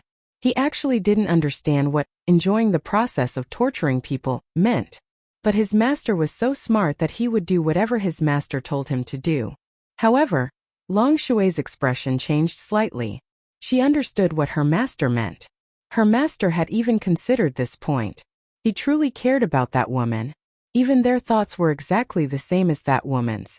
Whether it was Yun Shang or Yi Baiming, they both liked to do things by themselves, especially when facing their enemies. The number of matches for the first day has been announced. Contestants, please enter the corresponding monthly competition area according to the number of matches. Kong Fei walked out and announced the schedule for the first day's matches. When she saw the schedule, Lu Qingqing nodded with satisfaction. Because she saw that the Flame Emperor team had indeed met another team from the Hidden Knight Pavilion, Divine Shield, as she had expected. She also knew the strength of that team. It was absolutely impossible for a team of newcomers to deal with them. Even if Flame Emperor were to win by luck, they would definitely suffer great losses. For the next 2 nights of the monthly competition, they would definitely not have enough magical power to deal with it. Long Shui and Long Tu also saw the number of matches. They had met another team from the Hidden Knight Pavilion, Lai Hua. The first match of the Flame Emperor team would be held in the first competition area. The first competition area of the Yellow Wings competition area was the best and largest competition area in the entire competition area. It was right next to the Black Wings competition area. The area of the first competition area occupied 1/7 of the entire Yellow Wings competition area. The income of the competition area also accounted for 1/6 of the entire Yellow Wings competition area's income. This was the first time Flame Emperor was participating in a competition at night. At night, the sky was filled with stars. But even the stars in the sky couldn't be compared to someone in the audience. Chrysanthemum Seller, Kong Fei was wearing a fluorescent mage robe. He looked especially ostentatious. The spectator stands were also filled with spectators. At a glance, there were at least a few thousand people. On the east side of the spectator stands, there were a few independent seats at the highest point. At this moment, a young man in his 20s was already sitting in one of the seats. Kong Fei was standing beside the man, serving him tea and water. He was very attentive. The other referees of the day competition area, including Chuyu, were sitting at the side. Second young master, look, the first competition area is completely filled. There are also many people outside who couldn't buy tickets and couldn't even enter. This is a huge loss for the Yellow Wings competition area. I think, why don't we expand the first competition area this year and add another 1,000 seats? Kong Fei was smiling so widely that his eyes were about to disappear. He glanced at Chuyu from the corner of his eyes. How dare you compete with him? You should take a look at yourself first. Chuyu pretended not to hear him. The expansion of the 9th competition area was much smoother with Yun Shang's help. In another half a month it would be completed smoothly. She hid the news of the expansion very well. When the time comes, she would definitely catch Kong Fei off guard. In the remaining 4 months, she would definitely multiply the income of the 9th competition area several times. Seeing that Chuyu was ignoring him, Kong Fei was also asking for a snub. Chuyu, I heard that in the monthly competition this time the number 9 competition zone did pretty well. 2 groups entered the monthly competition. What do you think? Which of these 2 groups has a better chance of winning the championship? Tianydong lazily glanced at the competition zone. Like Elder Hellion, Tianydong never thought that the Yellow Wings competition area could produce any experts. In previous years, he might not even have come to watch the annual competition. But this time, Kong Fei pestered him so much that in order to appease his little lover, he could only lower himself to watch the competition. This subordinate doesn't know. The contestants of the 9th competition area are all newcomers. How can they compare to the veteran contestants? I think that this time, the first competition area's representative has a better chance. Chuyu also knew that Kong Fei and Tianydong were singing the same tune, and just wanted to see her make a fool of herself. The first competition area's representative contestant this time was Lu Qingqing's Tortoise Blade. She heard that Kong Fei had been hooting for a long time that the championship this time would belong to none other than Willow Blade. He himself had bet quite a bit of money on Willow Blade. Emotionally, Chuyu was more biased toward Flame Emperor, but out of reason, she still bet 10,000 gold coins on each of her 2 groups of contestants. At least you have some eyesight. I'm going to preside over the competition. Kong Fei puffed out his chest, and a magic scepter appeared in his hand. His magic scepter spat out a flame into the sky. The flame soared into the air and turned into a beautiful firework. The first night of the monthly competition officially kicked off.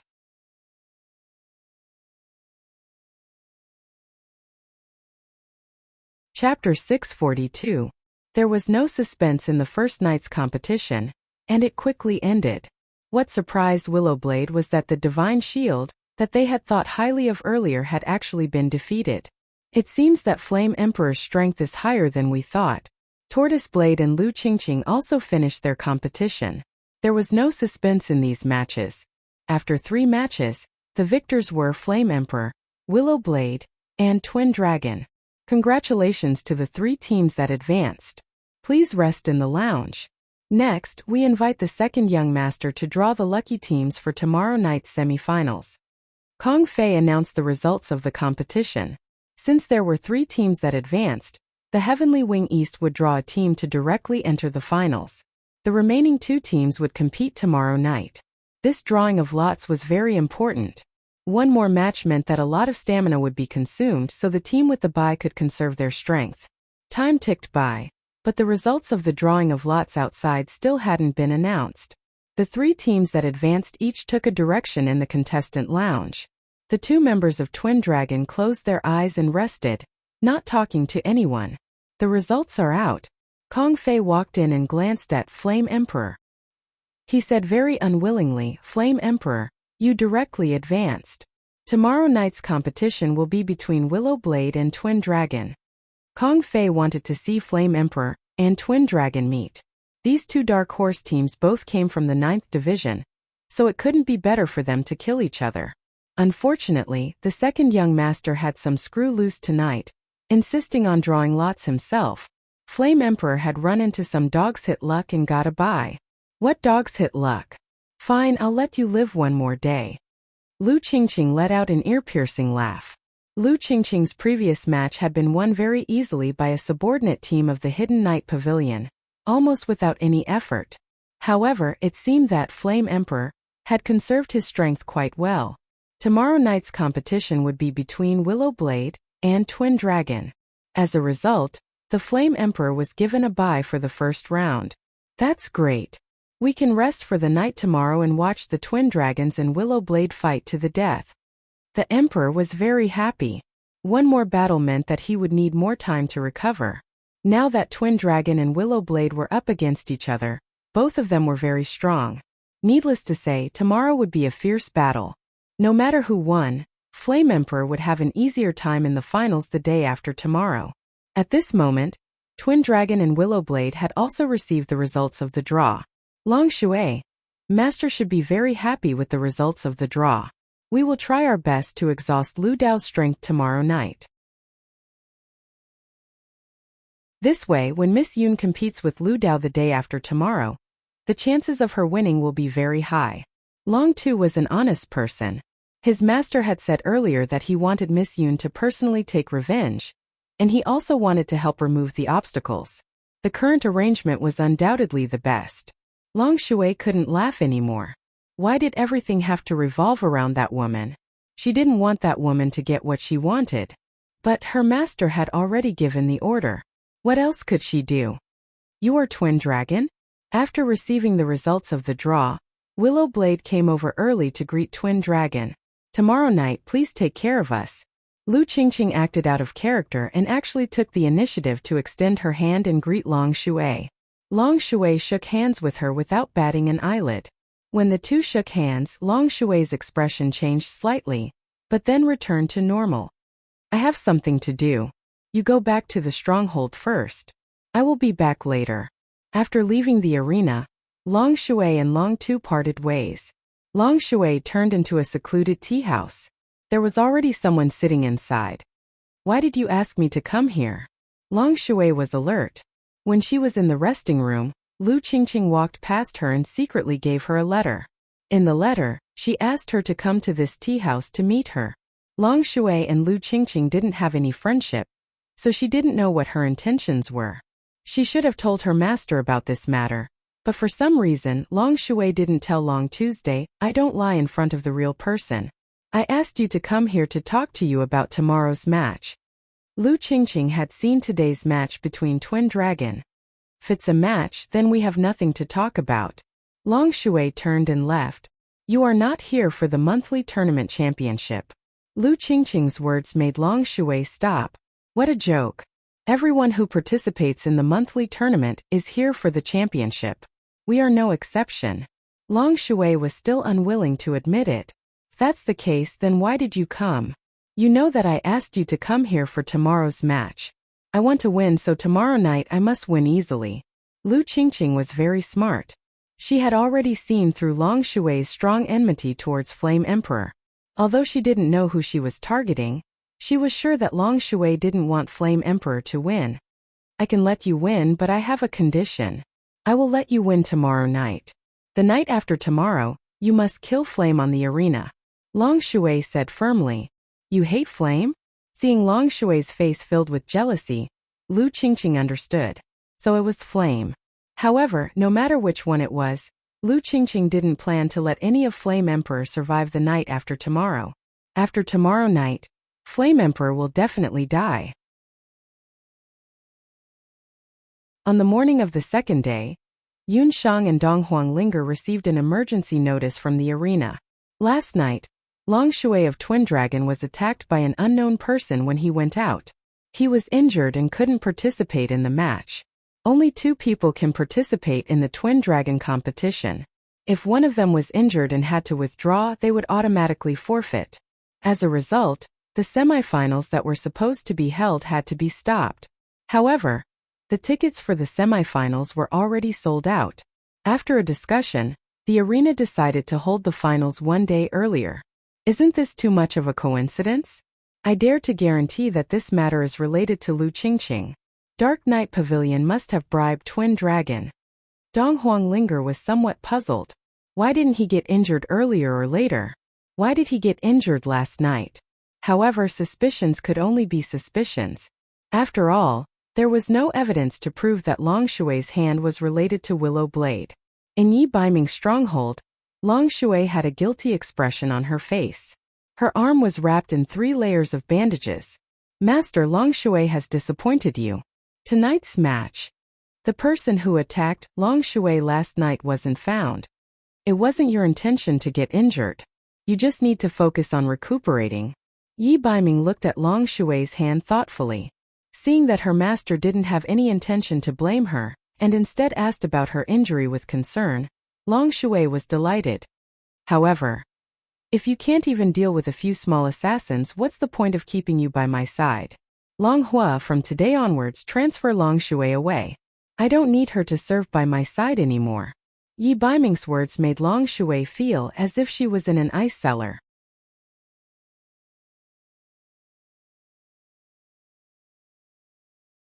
Chapter 643. Master, please don't send Long Shui away. Long Shui promises that I won't dare to do it again. Long Shui begged pitifully. She hoped that she could stay by her master's side, even if it was just to watch. She had a feeling that her master seemed to know everything that she had done. Long Shui, you must remember, if a dog has disloyalty, then it won't be far from death. Yi Baiming said faintly. Long Shui's heart sank. A dog in her master's heart. She was nothing more than a dog. Master, what about tonight's competition? Long Shui asked with a face full of fear. He didn't expect that Long Shui would be so daring. Go and watch the competition. If there are any strange movements, immediately report to me. Yi Baiming said with a gloomy face. Yellow Wings Competition Zone. August's monthly competition's final match. Flame Emperor vs. Willow Blade. Yun Shang and Dong Huanglinger had been waiting for this match for a month. Yun Shang and Dong Huanglinger had arrived at the arena very early. Before the start of the match, Yun Shang felt that her eyelids twitched. It was a sense of danger that she had never felt before. Yun Shang had been in the Blue Dragon continent for so long, but she had never felt this kind of feeling before. What is it? What is it? Yun Shang? Are you ready? Dong Huanglinger pushed Yun Shang. Here is a bottle of Spring of Life. Keep it. If you meet with an emergency later on, immediately drink it. Yun Shang was unable to tell where this sudden sense of danger came from. However, she was certain that it was definitely related to the upcoming match. There was still half an hour before the start of the match. In order to calm down her restless emotions, Yun Shang took a look at Willow Blade's battle record again. Willow Blade had participated in a total of 30 matches, and without exception they won all of them. In this battle team, Lu Qingqing was good at attacking, while Tortoiseblade was good at attacking and defending. It was a very special battle skill. Once the battle skill was activated, it would form a defensive circle within a quarter of an hour, making it impenetrable. It sounded like it had the same effect as Gufeng's Heavenly Sphere of Light, but Gufeng's Heavenly Sphere of Light lasted longer. The competition is about to begin. How are your preparations? Chuyu came to the resting room. She looked a little worried. Everything is normal. Yunsheng and Donghuang Linger nodded. Be careful. Lu Qingqing might use some extreme methods. Also, pay attention to the tortoise blade. Chuyu had been feeling anxious since early this morning. There were too many uncertainties in the first competition zone. With Kong Fei as the referee, Chuyu was worried that he would be biased. If you really aren't a match for him, there's no need to fight him head-on. As long as there's life, there's hope. Chuyu had already prepared for the worst. After all, Lu Qingqing and Tortoiseblade were too strong. Big sister Chuyu, you just need to prepare a celebratory feast and wait for our triumphant return. Donghuang Linger laughed. She didn't realize at all what kind of fierce battle was going to happen next. Flame and Emperor walked into the arena. Tonight there was no moon. The sky was as dark as a pool of ink. However, because of the soul-stirring monthly competition, the Heaven's Wings arena was as bright as day. When the two groups of contestants entered the resting rooms on the left and right sides of the arena, many magic light beams shot out from the two sides of the first competition zone. The light beams landed on the two groups of contestants in the finals of the monthly competition. Flame Emperor only felt that his eyes were bright, and his vision was blurred for a moment. When he saw the situation of the arena clearly again, he heard a burst of voices. The spectator stands that could only accommodate 3,000 people were filled with 4,000 to 5,000 people today. Outside the first competition zone, there were still a large number of spectators who couldn't enter the arena. The entire spectator stands were filled with people. Everyone was shouting crazily. This was all due to the temporary change in the schedule of the competition, and the fact that the tickets were sold for 2 days. Willow Blade Battle Team was already standing on the arena. Kong Fei was dressed in fancy clothes. Flame Emperor also walked onto the arena. Ladies and gentlemen, welcome to the first competition zone. Tonight, the finals of the monthly competition in August will begin. Standing beside me is the ever-victorious Willow Blade Battle Team and the Rising Flame Emperor Battle Team. Let us look forward to this battle between the old and the new. Willow Blade or Flame Emperor? Who are you all supporting? Flame Emperor, Willow Blade, tonight, there were a lot of people from the Hidden Night Pavilion present. They formed a camp and shouted crazily for Willow Blade. There weren't a lot of people who supported Flame Emperor. Long Tu squeezed into a group of people and could barely see the situation on the arena. He didn't even dare to blink his eyes. He was afraid that if he blinked he would miss something. In the spectator stands, there were two particularly eye-catching seats. Second Young Master Tianidong sat in one of the seats. Yellow Knight Emissary of the Hidden Night Pavilion sat in the other seat. Second Young Master Tianidong and Yellow Knight Emissary both had their own thoughts. What shocked Tianidong was that he didn't think that the Yellow Wings competition zone, which he had never paid attention to, would have such high popularity. Yellow Knight Emissary, on the other hand, was itching to see the results of the competition. A lot of money had poured into this monthly competition. As long as Lu Qingqing won this round, he would earn a considerable profit of tens of millions of gold tonight. Let the competition begin, Kong Fei announced. At the same time, the masked Flame Emperor's lips moved and spat out a word. This word was clearly heard by the Flame Emperor. Go! A wind-type magic instantly swept up the Flame Emperor and helped her charge towards Tortoise Blade and Willow Blade Battle Team. That wind was used perfectly, sending the Flame Emperor to within half a foot of Tortoise Blade. At this moment, Tortoise Blade hadn't finished chanting. On the other side, a layer of magic elements had just appeared around Tortoise Blade's body. It was at that moment that a lightning dragon erupted like a volcano. It was like an army of thousands of men and horses that suddenly leaped over. The 3,000 to 4,000 spectators only felt their eardrums buzz. Just as they had no time to cover their ears, they smelled a burnt smell. Sizzle, sizzle, sizzle. Several magic soul stones on the Flame Emperor's magic scepter lit up in an instant, and several lightning flashes turned into a raging flood dragon. That flood dragon crossed the air and pierced through Tortoiseblade's chest. Tortoiseblade was a saint-level mage, and the Flame Emperor was also a saint-level mage. He never thought that the Flame Emperor's magic attack would actually choose a close-range attack. In the previous few competitions, without exception, Flame would first launch defense or use water magic to confuse the public, and then the Flame Emperor would start.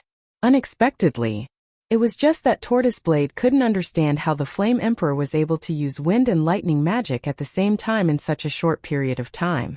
He didn't allow Tortoiseblade to think clearly. Gotcha. A certain organ in his chest had been blasted apart.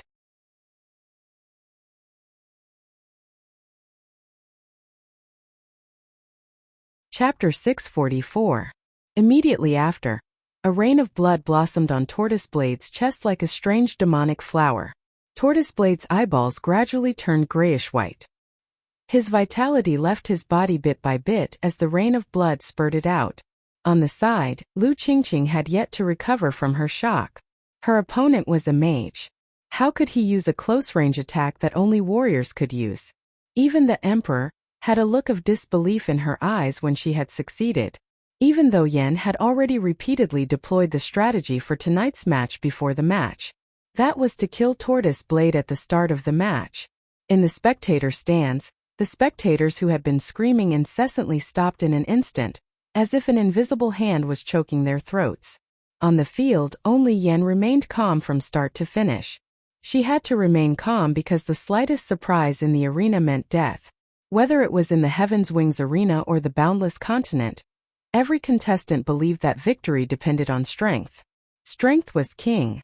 However, Yen did not think so. In a match, especially one where life and death could be decided in an instant, using one's brain was more useful than using one's fists. After analyzing Willowblade's battle pattern for a few matches, Yen keenly discovered that once Tortoiseblade's defense was activated, there was no suspense in the match. Tortoiseblade's defense was almost invulnerable, but for nearly a minute after his defense was activated, he was practically defenseless.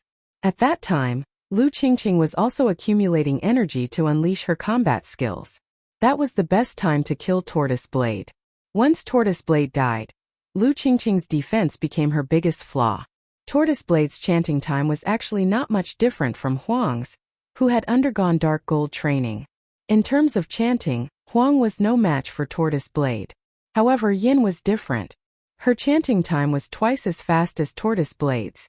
Therefore, the moment Kong Fei announced the start of the match on the field, Yin had already finished chanting. She released her first wind-type spell, helping Yin get close to Tortoiseblade in one fell swoop. Thunder Dragon Flash, with its astonishing attack power, succeeded in one hit, just as Yin had expected. Tortoiseblade. Lu Qingqing looked at her companion. Tortoiseblade, who was already dead, crashed to the ground like a collapsing wall, dying on the arena. Yan's attack was very fatal.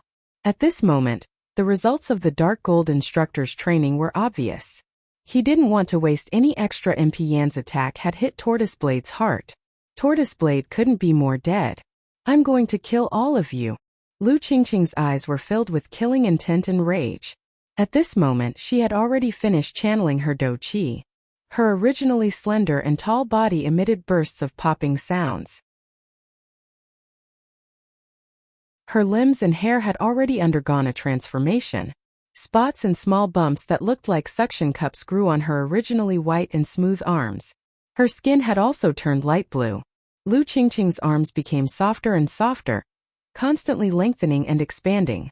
Like willow branches being blown by a storm, they cunningly wrapped around the Emperor's neck.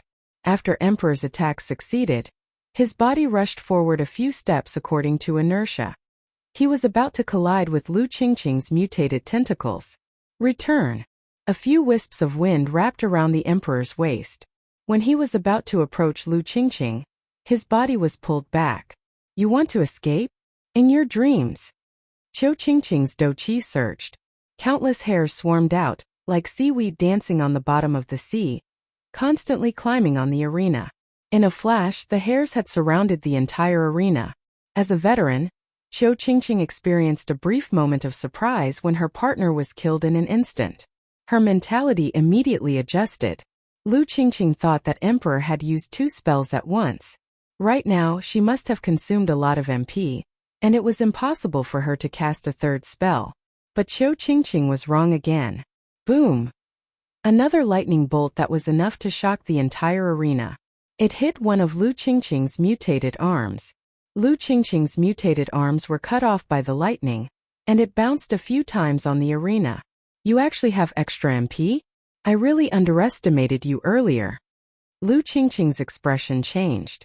She glanced at the broken arm as if it was nothing at all. Humph, I'm much more powerful than you think. Emperor landed safely on the ground, panting slightly. 1 advanced spell and 1 intermediate spell.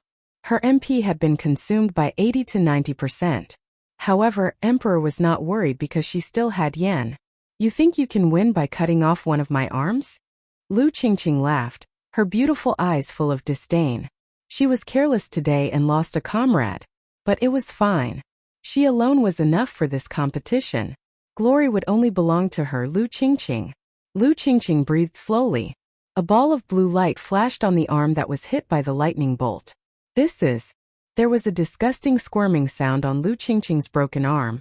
And a new arm grew out. Regrowing a broken arm was the unique talent of the Seagull Queen. Ha ha ha, I want to see how many more spells you have.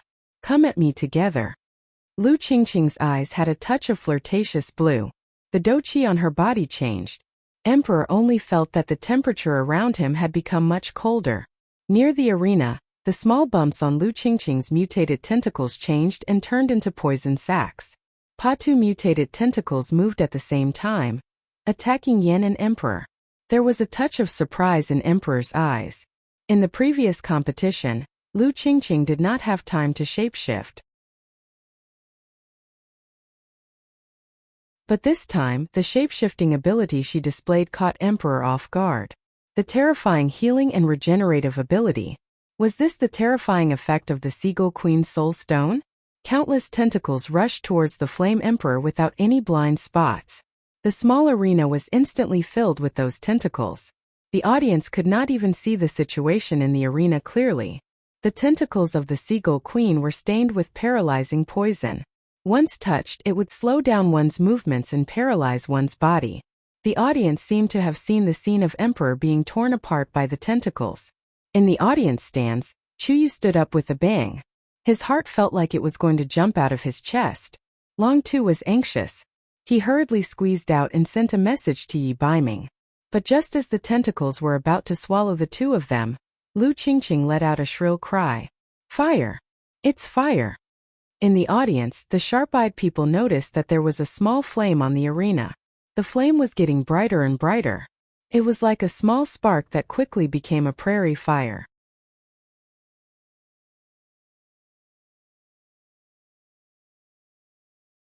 Chapter 645. The death of 1 or 2 contestants was nothing to Skywing East and the Skywing Arena. In the arena there were always people dying every day. Moreover, for Kong Fei, Flame Emperor's death meant that Chuyu had lost her last bargaining chip in the competition. Kong Fei was happy that Lu Qingqing could kill both Flame Emperor and Flame Emperor. Seeing that the second young master didn't say anything, Chuyu couldn't care less. She didn't care about how dangerous it was on the arena and rushed to the front of the stage. However, due to the water blue-colored doqi barrier, Chuyu could only stand below the arena and loudly shout at Yen. Flame, admit defeat. Stop this competition. Chuyu's voice resounded incessantly in competition zone 1. Her voice was helpless and sharp. Although they had only known each other for a short month, Chuyu and Flame Emperor had become friends who talked about everything. At first, Chuyu wanted to use Flame Emperor to help her get the position of the person in charge of the Yellow Wings competition zone, but after spending some time together, she fell in love with this pair of female magicians who were 5 or 6 years older than her. Flame Emperor was a very strange combination. Emperor was lively and loyal while Flame Emperor was calm and cautious. Unknowingly, Chuyu had begun to treat them as her younger sisters. The moment she saw Lu Qingqing completely transform, Chuyu knew that something was wrong, but it was too late to stop it. Seeing Flame Emperor being devoured, Flame Emperor, who was like a sister to Flame Emperor, must have lost control. Since Flame Emperor was dead, Flame Emperor had to live. Chu Yu's voice sounded very weak in the midst of the boiling clamor, and was quickly swallowed up by the audience's frenzied screams. She didn't get any reaction from Flame. In fact, from the moment Flame Emperor was devoured, Flame Emperor seemed to have turned stiff. The audience who had bet on Lu Qingqing's victory. Tear her to shreds. Victory belongs to us. Yellow Knight Emissary also sat in the VIP seats. He hadn't expected the forbidden medicine to have such astonishing effects. He was still worried that the upper echelons of the Hidden Knight Pavilion would find out about the forbidden medicine, but when he thought of the rolling income that Lu Qingqing's victory would bring, he breathed a sigh of relief. The uproar and clamor in the arena didn't stop. But for Flame Emperor in the arena, in her mind, in her eyes, there was only one scene. The scene of the Emperor pushing him away and being swallowed by Lu Qingqing. Hoo. On the arena, under the mask of flame, he was panting heavily. Yan Du could no longer hear the surrounding sounds, including Chu Yu's shouts. Yan's eyes were pitch black. If someone were to look directly at him, they would discover that a sharp golden light had flashed across Yan's black eyes. Emperor, hold on, Yan muttered to himself. She stared at the fully transformed sea octopus queen. After beast transformation, Lu Qingqing had turned into a super sea beast that was more than 3 meters tall. Her limbs and hair had all turned into dark blue tentacles. Lu Qingqing, who had completely gone berserk, was no longer worthy of being called a person. His hair, hands, and feet had all turned into tentacles. His body had turned into the belly of an octopus. Only his head was exposed. Around him, the blue fighting energy controlled by Lu Qingqing kept drifting and sliding. They were like small knives cutting through Yan's skin, limbs, tearing at her hair and scratching open wounds on her body. Yan's eyes were red with anger. Drops of blood dripped from the tips of her pitch-black hair. Her skin was white. Blood and snow-like skin complemented each other. She looked sad and beautiful. She clasped her hands together. This kind of aqua-blue fighting energy seemed to be the natural nemesis of hellfire. The hellfire was extinguished little by little. Yin suddenly took a big step forward and rushed towards Lu Qingqing. You're asking for death. Lu Qingqing, who had already swallowed a person, mumbled something in her mouth and spat out a huge bubble with a pew sound. The bubble enveloped Yen. Lu Qingqing sucked hard and swallowed Yen into her body. Little bitch, you're so soft and tender. You taste really good. Lu Qingqing stretched out a tentacle, patted her bulging belly and burped. After swallowing 2 people in one go, Lu Qingqing also felt that the burden on her body was not small. That Yen must have been scared silly. She actually rushed over as if she was seeking death. Lu Qingqing wins. Kong Fei saw that the results of the competition had been decided, and flew forward to announce the results. Chu Yu's knees went soft and she knelt beside the arena.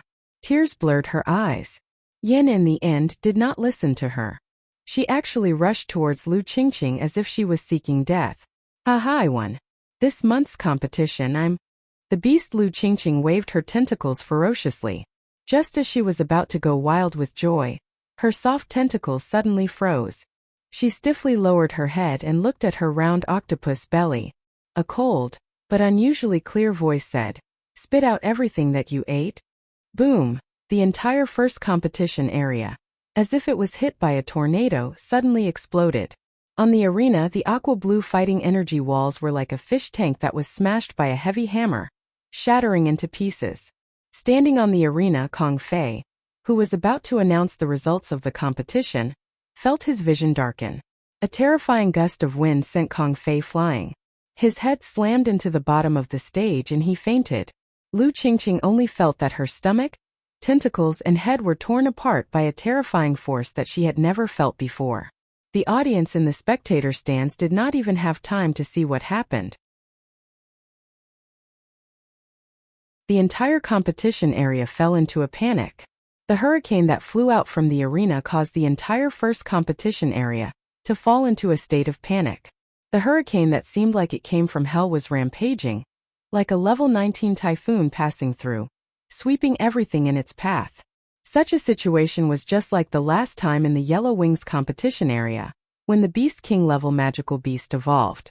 The destructive power of the magical beast's esoteric magic was just like that. After a full quarter of an hour, when the sound of the wind gradually stopped, the audience, who were holding their heads and squatting on the ground, finally raised their heads, trembling. The magic arrays in the arena were almost all destroyed. In the first competition area, everything that could be seen with the naked eye had been blown away. The arena had disappeared, and the spectator stands had also been uprooted by the hurricane. There were severed limbs and wreckage everywhere, and the most miserable was none other than Lu Qingqing on the arena. The body of the huge sea beast that had completely turned into a beast had already been torn into pieces. The severed head and tentacles had long since disappeared without a trace. She had actually died without an intact corpse, and even her bones could not be seen. Heaven's Wing East jumped down from the spectator stands. His eyebrows twitched, and he cursed inwardly, Motherf ****. The first competition area was completely destroyed. Heaven's Wing Arena would have to pay for this loss. This time he had really suffered a terrible loss.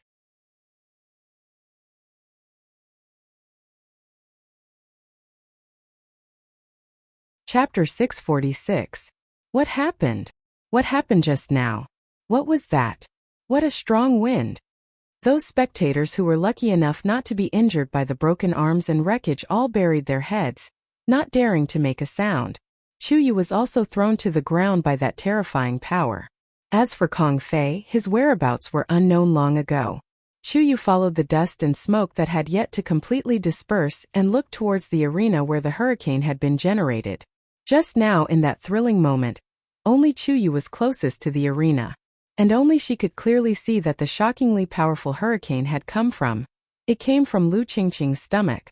As the smoke gradually dispersed, Chu Yu's eyes suddenly widened and she covered her mouth in disbelief. Emperor. In the center of the arena that had already been razed to the ground, there were two more people. No, to be exact, there was a person standing there, and that person was supporting another person. Yan was supporting Emperor. Emperor's hand was still tightly clutching an empty bottle. Cough, cough. Emperor raised his head with difficulty, his voice weak. Did we win? We won. There was a trace of sobbing in Yan's voice. Witnessing this scene, the entire arena was dead silent. Yellow Knight Emissary, who was lying on the ground with his head in his hands, pointed at the arena as if he was mute, unable to utter a single word. Lost. Lu Qingqing, who had taken a forbidden medicine and completely transformed into a beast, was actually defeated. Just now, what had happened? A hurricane of that scale must have been caused by an extremely powerful magic tool, which was a powerful spell of high-level magic or above. Hadn't Lu Qingqing already devoured Yan Emperor? How could she have been killed in an instant? This was simply a shocking reversal. Chu Yu rubbed her eyes and walked to the side of the dumbstruck Tianyi Dong. Second young master, can you announce the final result of the competition? Although the entire arena had been destroyed, but Lu Qingqing had already been killed by an unknown spell, and Yan Emperor was unharmed. This, of course. In the Yellow Wings division, the first place of the finals of the two-person competition in August is the Yan Emperor combination. Tianyi Dong looked everywhere for Kong Fei, but he couldn't find any trace of him. Tianyi Dong reluctantly announced the result of the competition. As soon as the result of the match was announced, Chu Yu dashed towards Flame Emperor like an arrow. The moment he saw Chu Yu, Yan's body collapsed without any warning. Chu Yu hurriedly took Yan and Huang and sent them to the VIP resting area. As soon as he was sent into the resting area, Chu Yu immediately ordered people to seal off the resting area. She checked Yan's body again and discovered that the magic power in Yan's body had been completely depleted. Not even a bit was left. This was probably related to the last spell she had just released. Chu Yu had been a referee for many years, and she had observed a few matches between sky magicians and above in the Skywings division, but she had never seen anyone use a spell like flame. Just what kind of magic was that?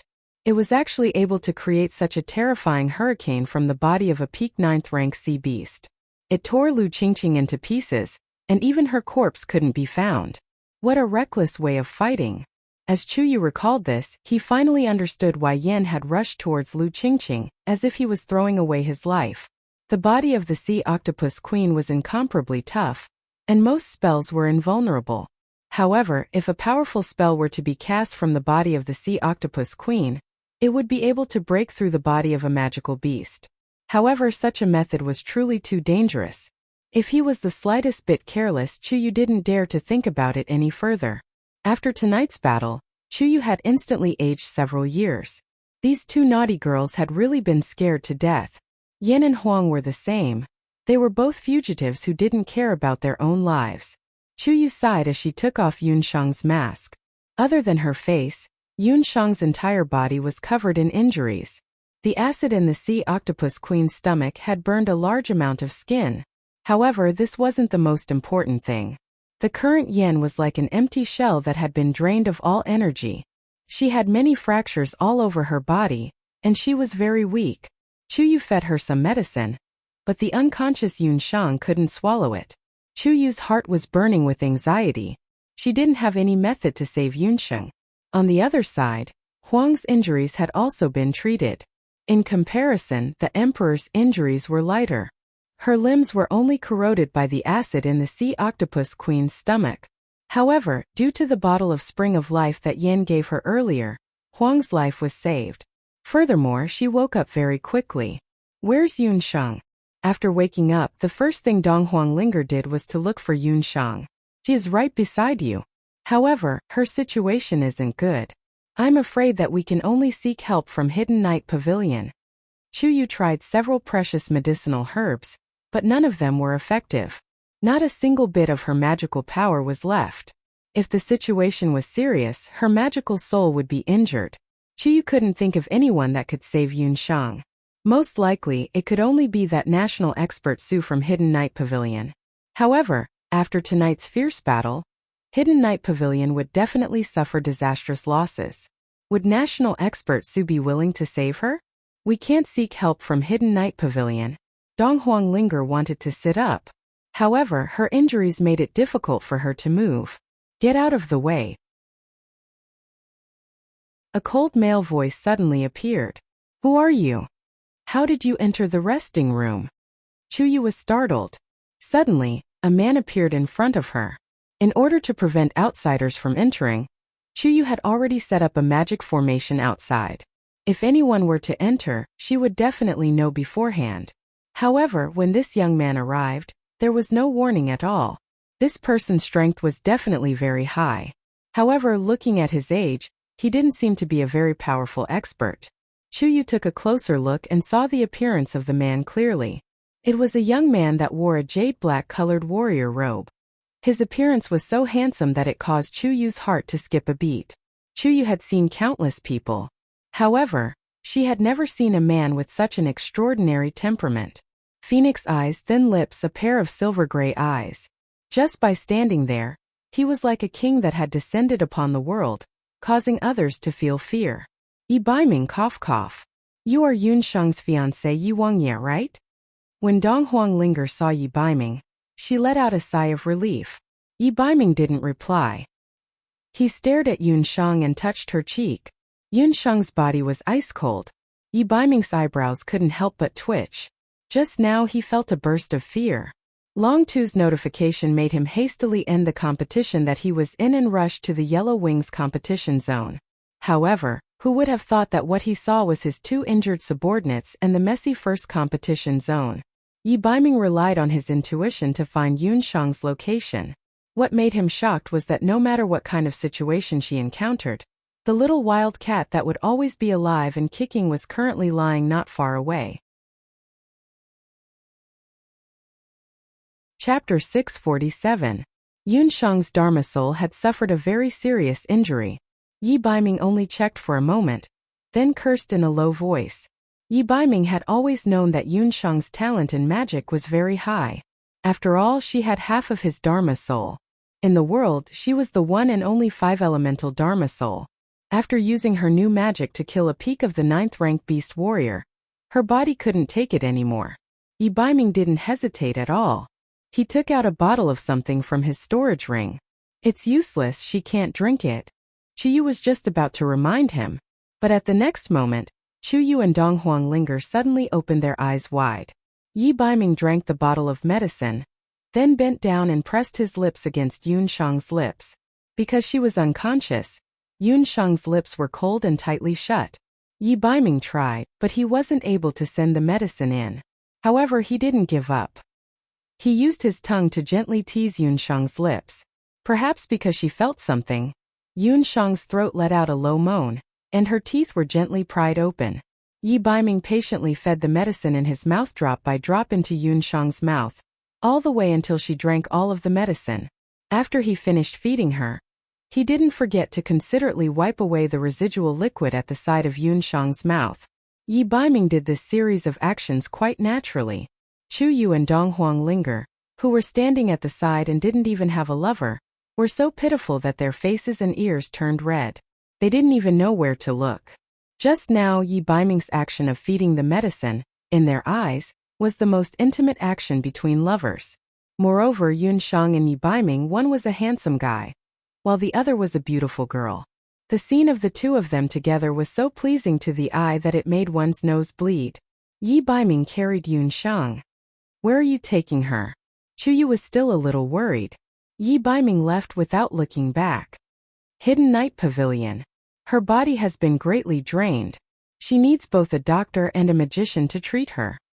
"He's Yun Shang's fiancé?" Chu Yu asked. "He is Yi Baiming from Earthwing's competition zone. He wouldn't harm Yun Shang."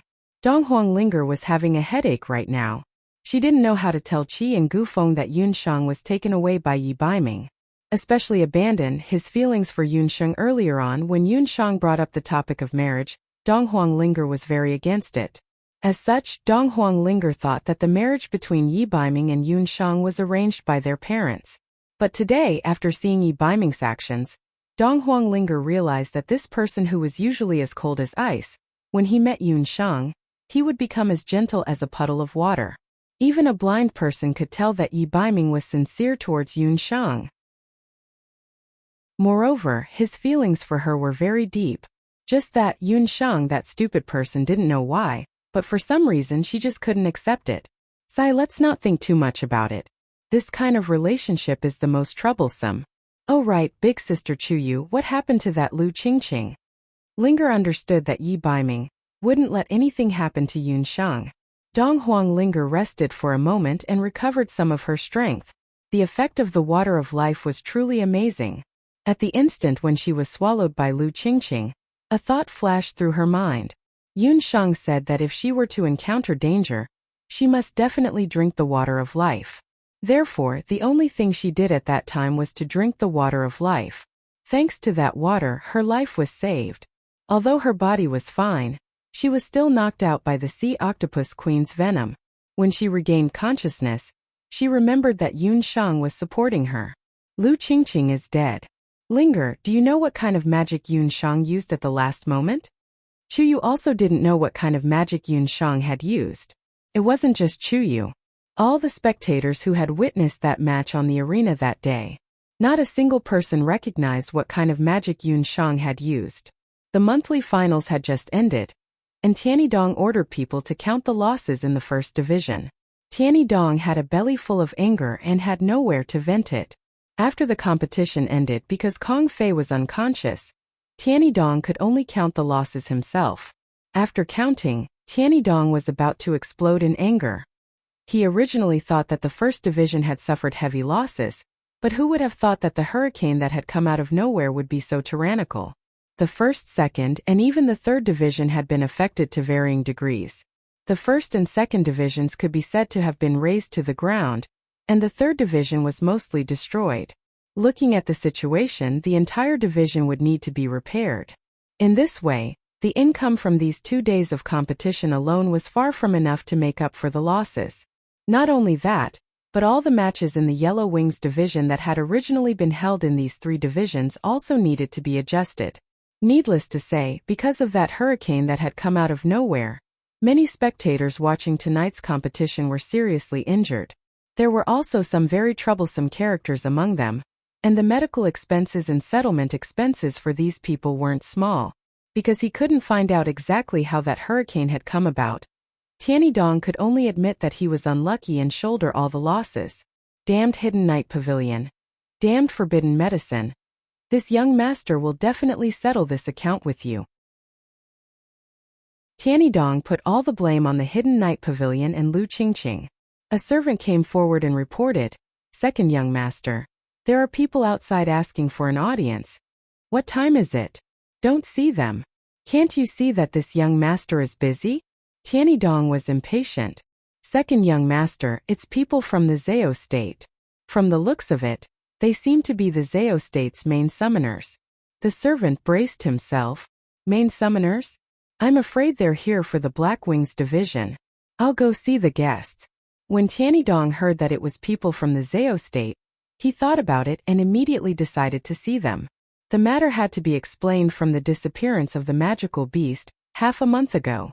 After the king-level magical beast escaped, Tianidong ordered many people in the arena to go out and search for it, but there had been no clues. That king-level magical beast seemed to have a particularly outstanding concealment ability, and even the summoners sent by the Zhao state earlier didn't find any clues. In desperation, the Zhao state agreed to send more people. It was just that Tianidong hadn't expected that the Zhao state would actually send a cardinal, and 2 of them at that. The composition of the Zhao state was 1 pope, 3 8 god summoners, and 13 main summoners. Tianidong hurriedly straightened his clothes, then led a group of high-ranking people from the Zhao state out of the Yellow Wings division, and went to the outside of the Skywing arena to welcome the 2 distinguished guests from the Zhao state. Tianidong still attached enough importance to the Zhao state. After all, nearly a month had passed since the magical beast escaped, and there was still no news. His elder brother, Tianidong, had laughed at him for this matter. Seeing that his father, the Lord of Skywing City, was about to return from his travels, Tianidong was also a little anxious. Outside the Skywing arena, 2 summoners of different stature were waiting outside. Both of them were sitting on flying magical beasts. Both of them were wearing the summoner's robes. Under the night wind, their loose robes fluttered in the wind.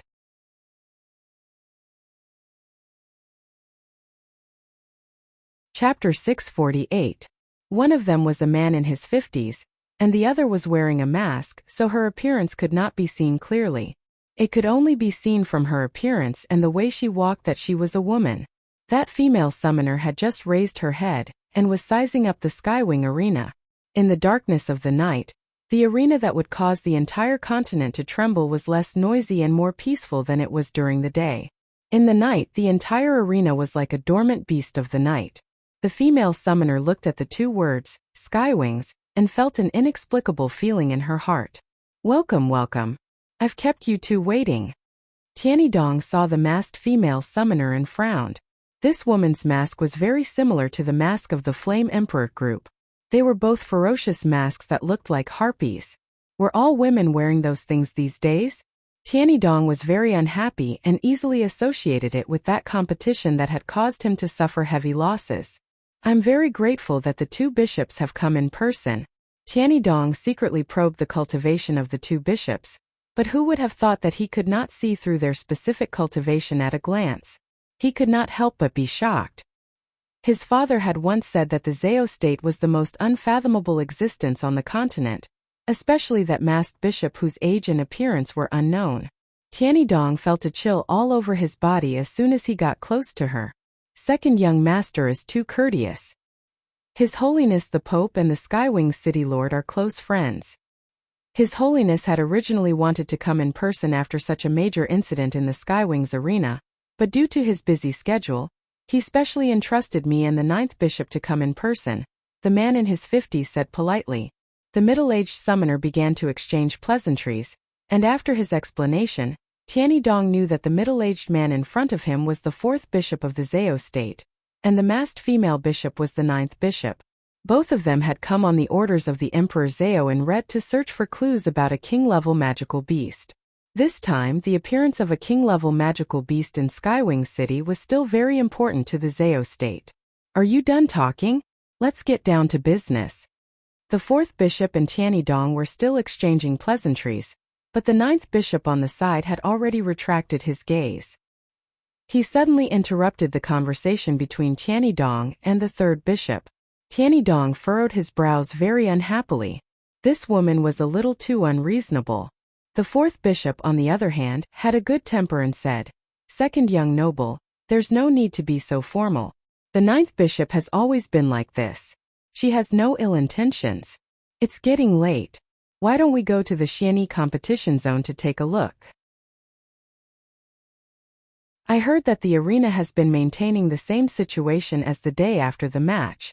Seeing the appearance of the fourth bishop, Tianidong understood that although the ninth bishop was ranked behind the fourth bishop, his status seemed to be higher than the fourth bishop's. He led the two of them to the profound wings area. The mysterious wings division was different from the other three divisions. Due to the special characteristics of the magical beasts, the competition grounds needed to be very vast. Therefore, the mysterious wings division was not divided into 9 divisions. Instead, it was directly connected to one division. It was an extra-large competition area the size of a modern open-air stadium. The entire Profound Wings competition zone was bordered by the Earth Wings competition zone and the Yellow Wings competition zone. When the two red-robed bishops walked into the Mysterious Wings competition zone, they only saw a frightening scene. The entire Mysterious Wings competition zone, which used to be flat, had actually disappeared. It was like a large ruin with clods of earth everywhere, and the spectator stands all around had been razed to the ground. This was the power of one of the profound truths of nature, the throbbing pulse of the earth. That magical beast had just broken through not long ago.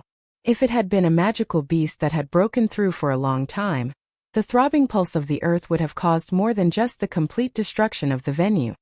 It's the throbbing pulse of the earth. That magical beast is a true king-level magical beast. Just as the fourth bishop and Tianidong were talking, the ninth bishop's body silently streaked past. Her body technique was indescribably wonderful, like a shooting star. By the time people realized it, she had already turned into a flash of light.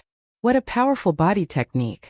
Tianidong couldn't help but put away his previous thoughts of looking down on her. The ninth bishop moved a few times, and she was already standing in an area. She stood in that area, the tip of her nose twitching slightly. That magical beast was standing here at the time? Tianidong's expression was strange. He immediately called for his subordinates and confirmed the ninth bishop's doubts. The ninth bishop crouched down and searched the ground. She suddenly frowned. This magical beast that broke through was pregnant with a beast fetus at the time? Even though a few months had passed, the ninth bishop still managed to find some clues. Wasn't this ninth bishop a little too sharp? Tianidong asked again and found that the situation on that day was just as the ninth bishop had guessed. You actually let a female beast that was on the verge of breaking through participate in the competition. The ninth bishop's originally hoarse voice became even more unpleasant. Tianidong had never been questioned in such a tone before, and he immediately retorted, "It's just a beast." Before the word bastard could come out of his mouth, a slap came over with a pov sound. Even though Tianidong had the body of a saint of war, he only felt his cheeks go numb after being slapped, and there was immediately a fishy taste in his mouth. He spat out a mouthful of saliva, and there was actually a broken tooth mixed in. "You little bitch." Tianidong was so angry that smoke was coming out of his 7 orifices, and his fighting aura immediately exploded. "Second young master. Ninth bishop. Please calm down, both of you." Seeing this, the fourth bishop hurriedly inserted herself between the two of them, restraining the two who were at loggerheads. "Second young master, the ninth bishop has a violent temperament, but she is also the most outstanding summoner in the Zao state. Only she can help you find that missing magical beast." The fourth bishop was so anxious that she was sweating profusely, and she pulled back Tianidong, who was about to use force. "Ninth bishop, don't forget the Emperor Zao's instructions before we set off. When we're outside, I have the final say."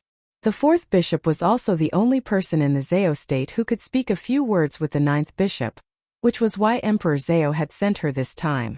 Sure enough, as soon as she heard the words Emperor Zao, the ninth bishop, who was originally irritable and uneasy, immediately calmed down. Tianidong had been slapped in the face, and he felt very sullen. But now he had a favor to ask, and this crazy woman in front of him was the only clue that could help him find the magical beast, so he could only accept it. Seeing that both of them had calmed down, the fourth bishop breathed a sigh of relief. He asked the ninth bishop tentatively, "Do you have any clues about that escaped magical beast?" The magical beast cub in the womb. The ninth bishop was a woman of few words. When Tianidong heard this, he was angry with this woman but also very surprised. It was just a glance, and this woman actually knew the magical beast had just given birth to a magical beast cub. Chapter 649. The outside world only knew that the magical beast had broken through in the arena. But very few people knew that the magical beast had been sent to the arena shortly after giving birth. It had given birth to a magical beast cub less than a month old. After the magical beast had escaped, the magical beast cub had been raised in the arena. Tianidong brought the two bishops to the breeding shed in the Darkwings arena. "Come, bring out that little beast that was just born." Tianidong ordered someone to bring out that little magical beast. A breeder with unkempt hair and a dirty face came over, holding a thin and weak magical beast in his arms. Due to the lack of milk, the little magical beast was very thin. "Ninth bishop, can we find the missing magical beast if we keep this little guy?" the fourth bishop asked. The ninth bishop's eyes fell on the little magical beast that was so thin and weak that it could die at any time, and a kind of anger suddenly arose in her heart. It was as if this little magical beast had evoked some very unpleasant memory in her. She had just entered the Heaven's Wings arena when she had a very strange feeling. This feeling was as if she was very familiar with this place. But at the same time she loathed everything here. Although it had been a long time, the Yellow Wings Division's perennial magical beast competitions had made every tile and every wall here taste the blood of magical beasts. The smell of magical beast blood still floated in the air. Countless magical beasts were buried in this piece of land under her feet.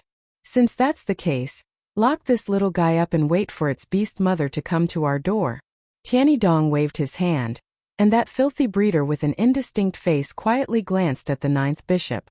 When he saw the unusually beautiful silver eyes of the ninth bishop, a strange look appeared in the eyes of the breeder, whose age and appearance were unclear. The hand holding the magical beast cub trembled imperceptibly. But in the end, he still suppressed his emotions and left with the little magical beast in his arms. "Since the two bishops are already here and can't find the missing magical beast for a while, why don't this young master play host and entertain the two of you on behalf of my father? The two of you can also watch the various competitions in the Skywings arena, and take a tour around Skywings City." Tianidong still had to rely on the help of the two bishops from the Zhao state, so he was very attentive. But hospitality was one thing, and Tianidong still hated that female summoner who had taught him a lesson. The fourth bishop readily agreed, but the ninth bishop regained her previous coldness. She said nothing and walked out with the fourth bishop. The two left the Skywings arena, accompanied by Tianidong. The moon hung high in the night sky. It was quiet in the damaged Darkwings division. At this time, a figure quietly entered the breeding shed. The figure shuttled back and forth for a while.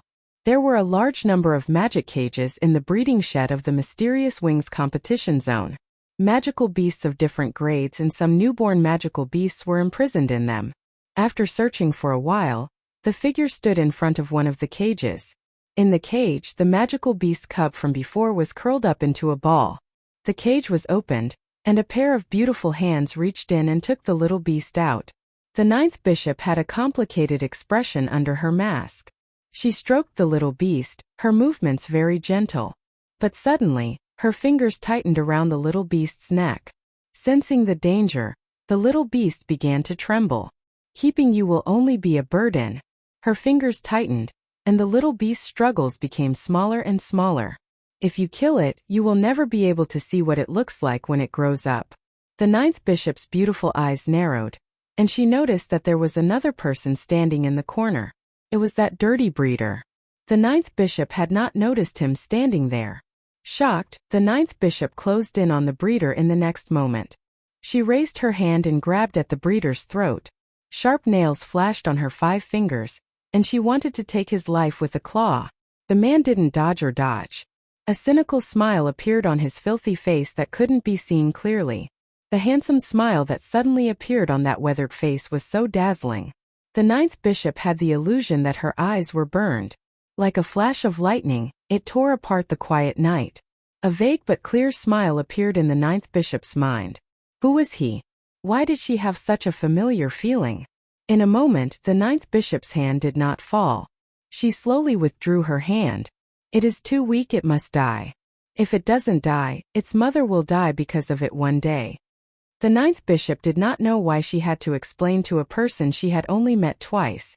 She did not want this person to misunderstand her as a cold-blooded and heartless person, even though she had always been so cold-blooded and heartless in the Zhao state. In general, parents are always willing to sacrifice for their children. The man's words fell clearly into the ninth bishop's ears. Her heart suddenly tightened. The ninth bishop staggered a few steps away. As a parent, who the hell are you? The ninth bishop's hoarse voice rose a few octaves. Yuan.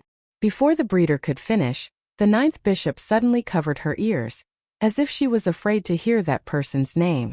She panicked and disappeared in an instant. Zhouxing, you really don't remember me.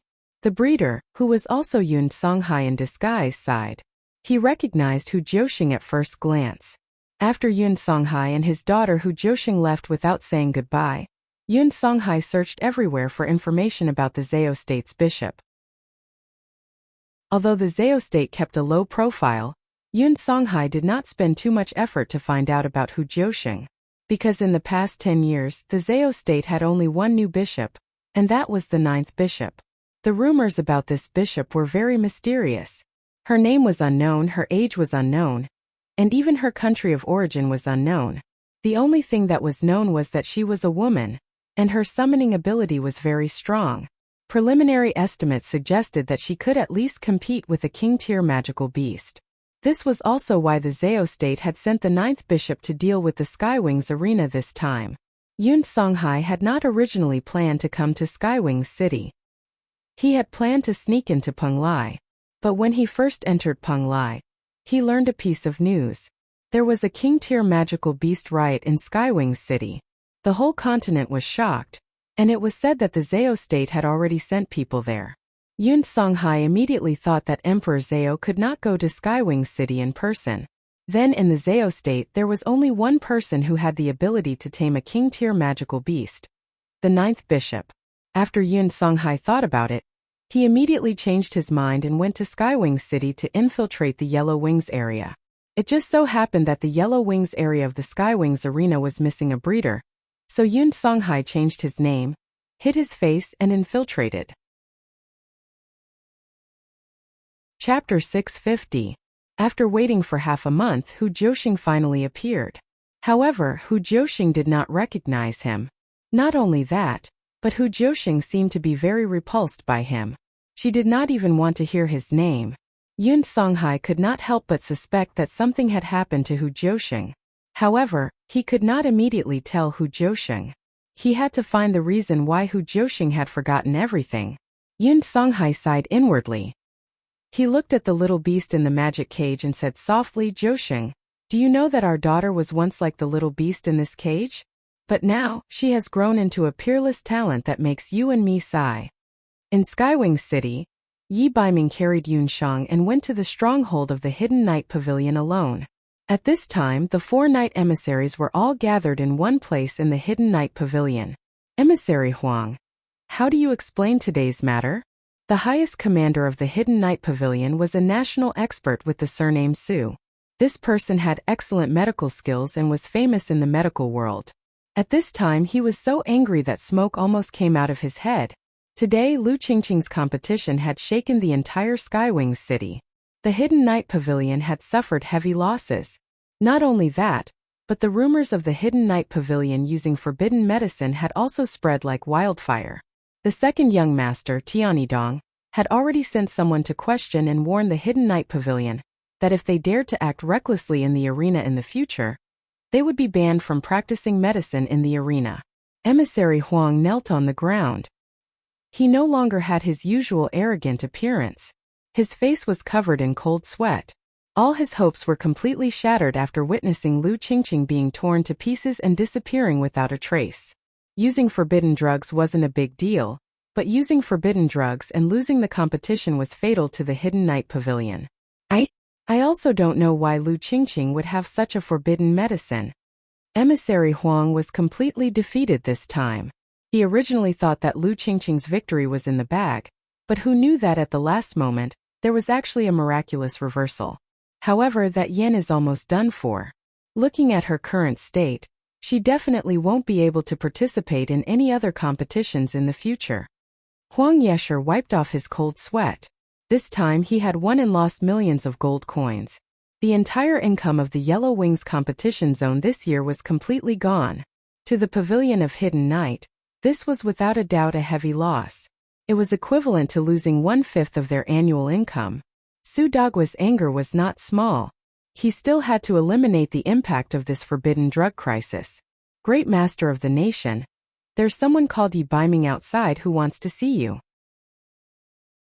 He also brought the monthly champion of the Yellow Wings division, Yan, along with him. Great national expert Su. It's that woman who caused us to lose so badly. Yellow Knight Emissary was feeling apprehensive, not knowing what kind of punishment he would receive. Yi Baiming? He was the player with the best results in the Earthwings competition zone. Emissary Chen Yi?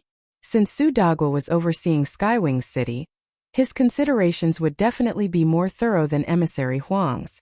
He had some impression of Yi Baiming. About a few months ago, Emissary Chen Yi from the Earthwings competition zone had recruited Yi Baiming. He was invincible and could be said to be invincible in the Earthwings competition zone. Great national expert Su could not afford to offend such a person. Let him in. Su Dagua gestured for someone to bring Yi Baiming in. Yi Baiming walked in under the gazes of all the emissaries. He was still carrying Yan in his arms. He was dressed in a black robe. His silver eyes were like the sharpest blade. When he swept his gaze across everyone present, everyone felt their scalps go numb. It was as if a knife had slid across their throats. This was a cold and bloodthirsty man. Although he now belonged to the Pavilion of Hidden Night, no one had enslaved him. Great national expert Su sucked in a breath of cold air. Save her. Yi Baiming's thin lips moved, only spitting out 2 words. His tone was as if he was not here to seek medical treatment, but to give an order. When Emissary Huang heard that tone and saw Yan, he was immediately furious. Who are you? How dare you speak like that in the Pavilion of Hidden Night? The woman in your arms should have died long ago. Bam! There were doctors and warriors present, but no one could see Yi Baiming's movements clearly. A strong wind flashed past, and Emissary Huang flew out like a cannonball, crashing to the ground. Even the word die was stuck in his throat. He was already dead. Everyone went forward to take a look. All the bones in Emissary Huang's body had disappeared. He was like a puddle of mud that had been soaked in water. Great national expert Su was shocked. Emissary Huang's bones had been completely shattered by a special technique. Everyone felt a chill run up from the soles of their feet. No one rushed forward. Save her or all of you die. Yi Baiming did not move at all. He stood on the spot and even his hair was not messed up. A red light flashed in his eyes, but it quickly returned to gray. In Yunshang's current situation, just using ancient medical skills or magic to treat her was not enough. She had to be treated with the most brilliant ancient medical skills and light magic. In Skywings City, only the Pavilion of Hidden Night had such treatment conditions. Yi Baiming did not look sideways. He only stared at great national expert Su. He knew very well that the person in charge here was great national expert Su. Su Daguisho was trembling with fear under his gaze. He braced himself and walked forward to check on Yan. There was not a single bit of magic element left in Yan's body. This shocked great national expert Su. Under such circumstances, an ordinary mage would have died long ago, but she had stubbornly survived. Although great national expert Su was very unhappy about Emissary Huang's death, he did not dare to do anything to Yi Baiming. In any case, Emissary Huang had made a big mistake this time. The title of emissary had to be taken away. However, how could he appease the god of death in front of him? Great national expert Su was able to keep watch in Skywings City for so many years without collapsing. He naturally had his own abilities. He was very meticulous. While he was diagnosing Yan, he took the opportunity to size up Yi Baiming. How is she? Although the man's voice was still cold when he mentioned her, His voice was obviously much softer. Looking at his expression when he looked at the woman in his arms, great national expert Su immediately understood. At the same time, he was even more curious about Yan's identity. What was the origin of this woman? She could make a man who seemed to be possessed by the god of death change into a different person. Su Deguosho's gaze fell on the mask of Yin. Yi Baiming's eyebrows were obviously raised. His voice was colder, and his words were full of possessiveness. If the little wild cat was not injured, he would not allow other men to touch her. Chapter 651. I can save her, but I have a condition. You have to help me defeat someone. After weighing the pros and cons, Su Dagua already had an idea. Who? In order to save Yunsheng's life, Yi Baiming would do anything. The Yellow Wings competition was already a foregone conclusion, and could not be reversed. As the person in charge of Skywings City, the most important thing for him was to think of a way to make up for the losses. Recently, other than Yi Baiming, another newcomer had appeared in the Earthly Wings competition zone. His strength seemed to be about the same as Yi Baiming's. However, he was different from Yi Baiming. That person was a tough bone that could not be swayed by force or persuasion. Moreover, this person was extremely ruthless and would definitely heavily injure his opponents every time. Nearly 10 experts from the Hidden Night Pavilion had already been killed by this person. Su Dagua thought that only Yi Baiming had a chance of defeating this person. Feng Tian, a newcomer from the Earthly Wings competition zone. As long as you defeat Feng Tian, the Hidden Night Pavilion will naturally save your friend. Sure. I'll come and pick her up tomorrow. Yi Baiming turned and left without another word. After taking a few steps, Yi Baiming warned, "Don't look at what you shouldn't look at. Otherwise you'll end up like him." Su Dagua's hands trembled. The thought of peeking at Yan's true face immediately vanished. After an unknown period of time, Yunsheng woke up. When she woke up, she felt her body go soft. She moved and felt something soft and hard under her head. When she turned around, she realized that she was resting on a muscular arm. Her line of sight happened to meet Yi Baiming's pair of good-looking fox eyes. Yunsheng was shocked. She reflexively wanted to sit up, but she did not have any strength. Just as she sat up, she felt dizzy. As a doctor, Yunsheng knew very well that this was a sign of exhaustion. "Night Fox, why are you here?" Yunsheng stared blankly. Her black eyes darted around as she tried to recall what had happened earlier. "Before you ask that question, shouldn't you take a look at whose territory this is?" Yi Baiming turned sideways and stared at Yunsheng evilly. He had been looking at the wild cat like this for nearly a day and a night. Yi Baiming's voice sounded a little different today. He sounded a little tired. Yunsheng looked down suspiciously. He found himself lying on an unfamiliar bed. The bed was exquisite and luxurious. It was obvious that this was not the inn she was staying in. She then looked at Yi Baiming. He looked a little different today. He was dressed in a white shirt with his collar open, revealing his sexy collarbone. This scene was too erotic, and Yunsheng suddenly felt a little uncomfortable.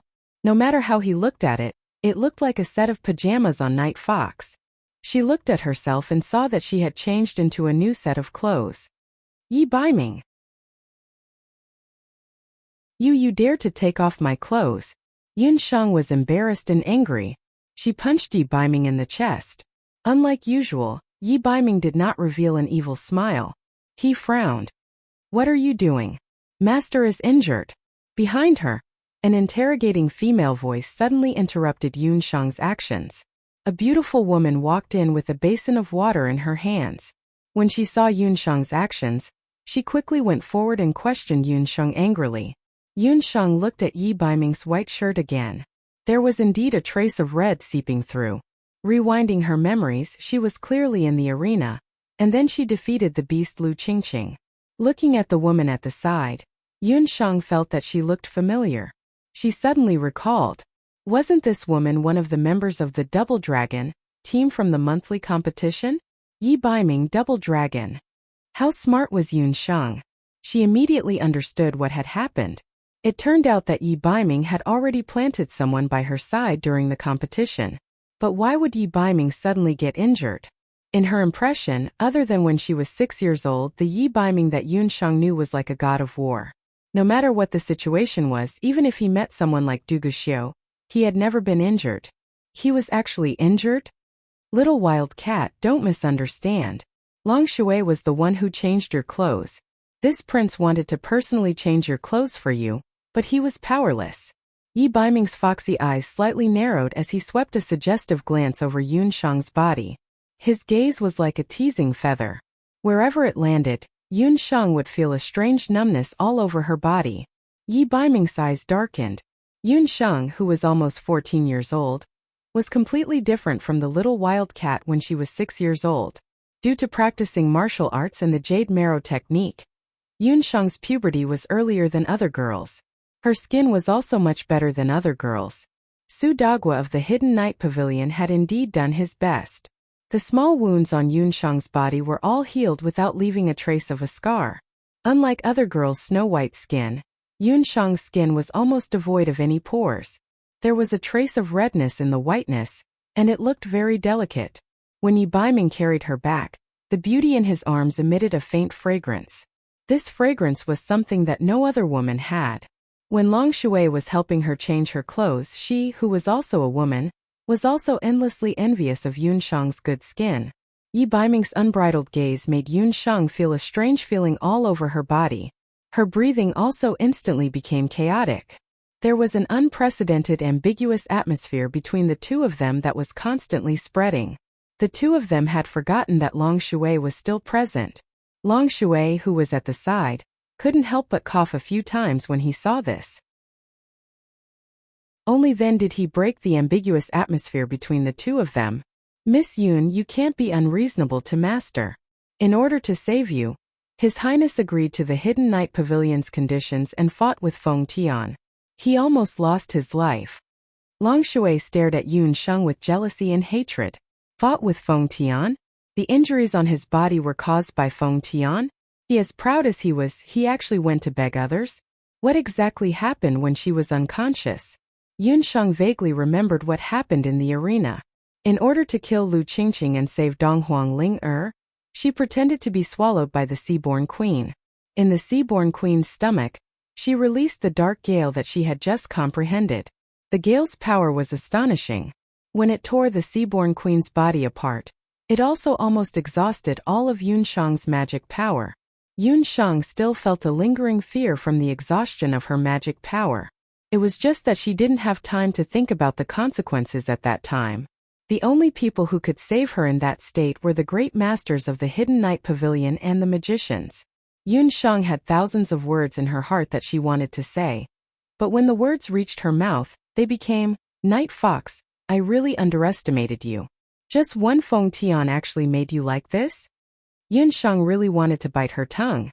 Why did the words change the moment they came out of her mouth? ***, you have a baby wants a hot scene. Either or ***.